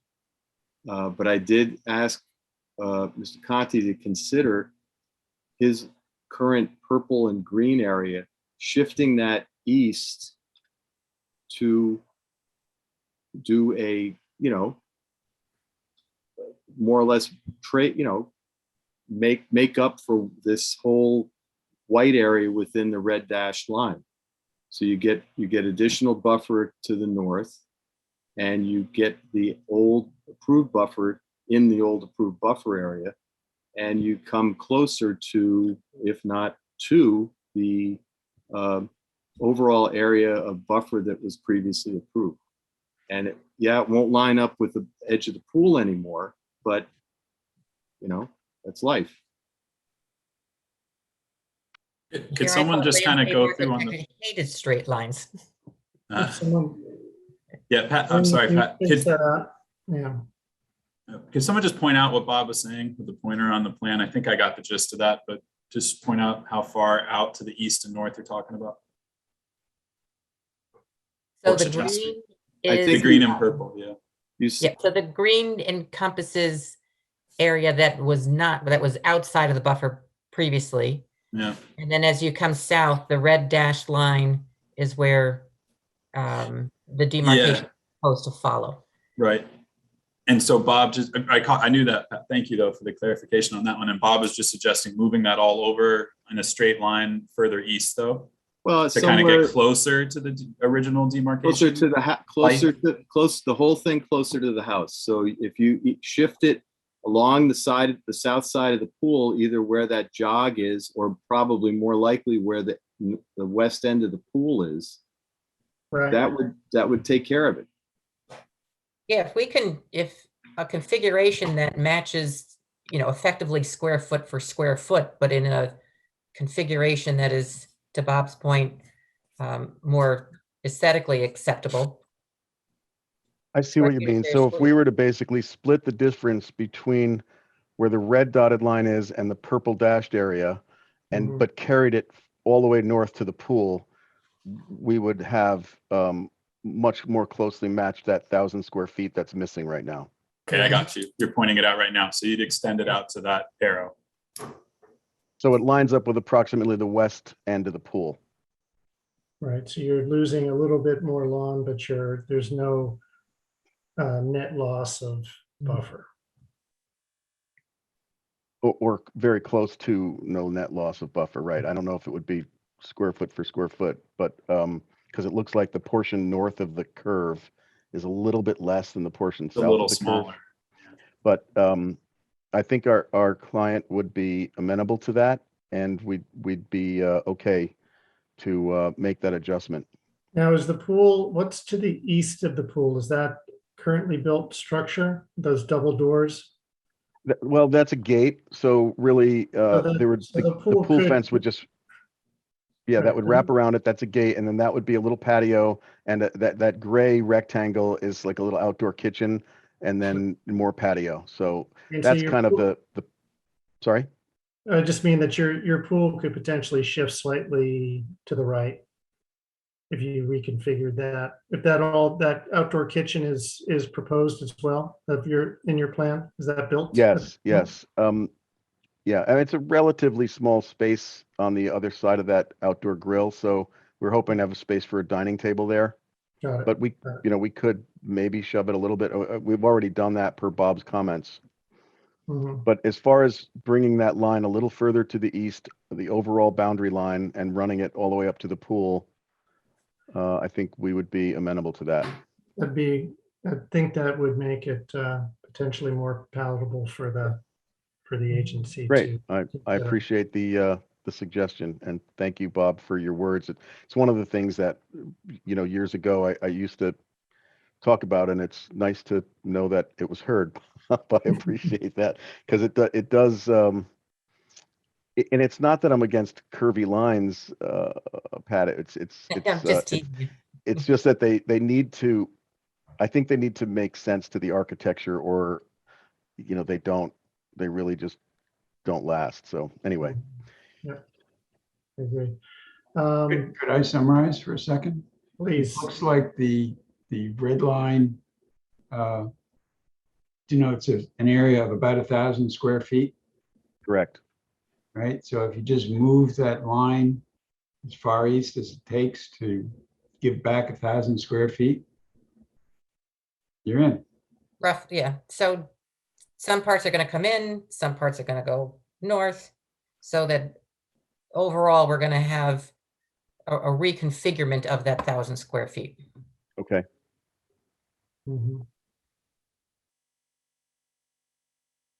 Yes. Okay, first, Pat, are there public questions or comments on this? Seeing none? Seeing none. Is this? I'd make a motion then. Please, Elliot. Huh? Please, go ahead. I make a motion to approve with the modification of the buffer line to make up for the 1,000 square feet as agreed with staff. A second. Okay, very good. Pat? Anybody opposed? Seeing none. Passes 500. And John taught me my lesson as well. There we go. Thank you very much, all. Thank you. Appreciate it. Good night. And thanks for doing a great job. You guys are a well-tuned machine at this point. Have a good night. Appreciate it. Thank you, Night. sir. Okay, bye-bye. Okay. Moving along, 2021-118, 85 Zacchaeus Mead Lane, Soundview Engineers and Land Surveyors, LLC for Laxman Narasimhan.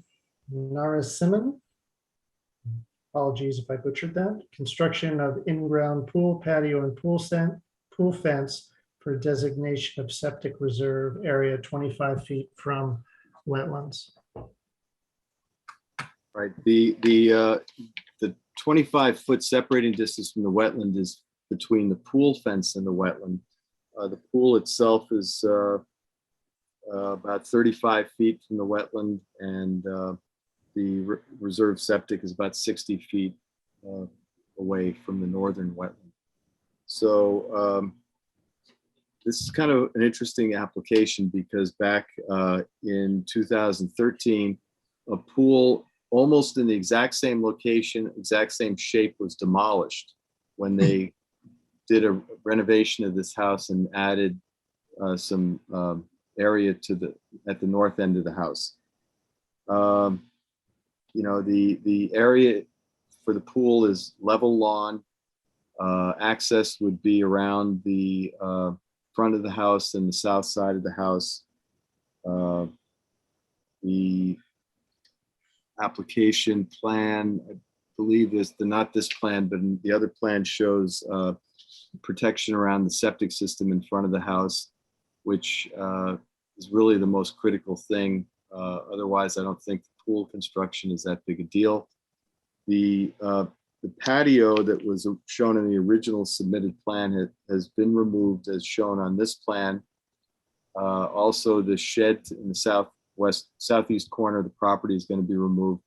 This is so that the net increase in impervious coverage would be less than 500 square feet. And they can qualify for that very easy to address drainage exemption. That basically takes care of the middle paragraph of my staff report. They have submitted a revised exemption form, and it's under 500 square feet, so I don't really have an issue with that anymore. The two gravel driveway areas on the south side of the paved driveway apparently were remnants of when the renovations were done to the house. These were areas where construction workers were parking, and so they're basically temporary, and they should be removed, and the applicant is willing to remove them and will remove them. So I think that that's a good thing. However, I did provide you with two pictures on the staff report. One on the left shows the rain garden just to the north of the retaining wall along the garage motor court. And the one on the right shows the back of the house, the Boulder demarcation, which is indicated on the site plan here, that cuts across this area of lawned wetland. The area of lawn to the left of that, where Dorian has the pointer, that was, the agency was okay with the applicant maintaining that as lawn, but the area to the right of those boulders, or to the north in this plan, was supposed to be planted up and revert to a natural state. Both the rain garden and this area to the north of the boulders were planted. However, as we can see, the plantings either didn't take or were not maintained or were mowed over by the landscapers. So until a plan is submitted to restore these areas, I recommend the agency delay this application. Okay, thank you, Bob. Is there anyone from the applicant wants to speak to this? Yes, Bob? Marlack is here. Go ahead, Bob. You can unmute yourself. Good evening, Bob Smarslak with Soundview Engineers. Bob? Hi. Hi. I believe the person who originally did that planting plan, Matt Pop, has been retained to address those comments that Bob has there. So I don't know if there's any way we can take care of this with staff. It would be great. So if you could just consider that. Thank you. Do we know, is this the same owner from the 2013 permit? I believe it is, yeah. And by the way, the pool is exactly the same as when it was there before. Mhm. There was plans to do a deck, but they decided not to, so. Okay. Agency thoughts on this application? We don't really have conditions to address. Yeah, I have a thought. I'd really like to understand how the areas that were supposed to have been planted got mowed over. I'd like to hear from the owner or their representatives with a complete explanation of that. I can't really comment on that. Okay. On this one, natural state looks like it could be kind of taller canopy trees. Can we ask for some larger DBH trees to be put in that aren't as susceptible to grazing or mowing or anything like that? Okay, so I think the larger trees would be appropriate in the area to the north of the boulders. I think the rain garden. That's right, Matt. Yeah, Bob. Thank you. Where the demarcation where you said to the right of the boulders to go in there with larger canopy trees that would kind of, and then with some understory too, but really get large enough trees in there where they're not going to be disturbed very easily. But go ahead, Bob. I'm sorry. No, I agree. okay. Well, there are no conditions of approval provided, and I think this is, as Mr. Benton alluded, this is a situation where I think the agency ought to see the plan before the approval is granted, so that there's a very clear understanding on the part of the applicant that this is what the agency expects them to do and to maintain in the future. Yeah, I would agree. Pat, any public questions? Anyone have their hands up on this one for any reason? No. Okay. And so we will see. Yeah, I think we should keep this on the agenda for next month. We need a motion to that? No, that's right. No longer need that. And then I guess just as a general comment that if we are going to see a planting plan for this restored area, I'd like to have it reflect the fact that any plantings that were there in 2013 would be pretty robust by now. So I'd like to see the time, passing of time reflected in what was ultimately proposed. Okay, very good. We will hold it open until next month. Thank you.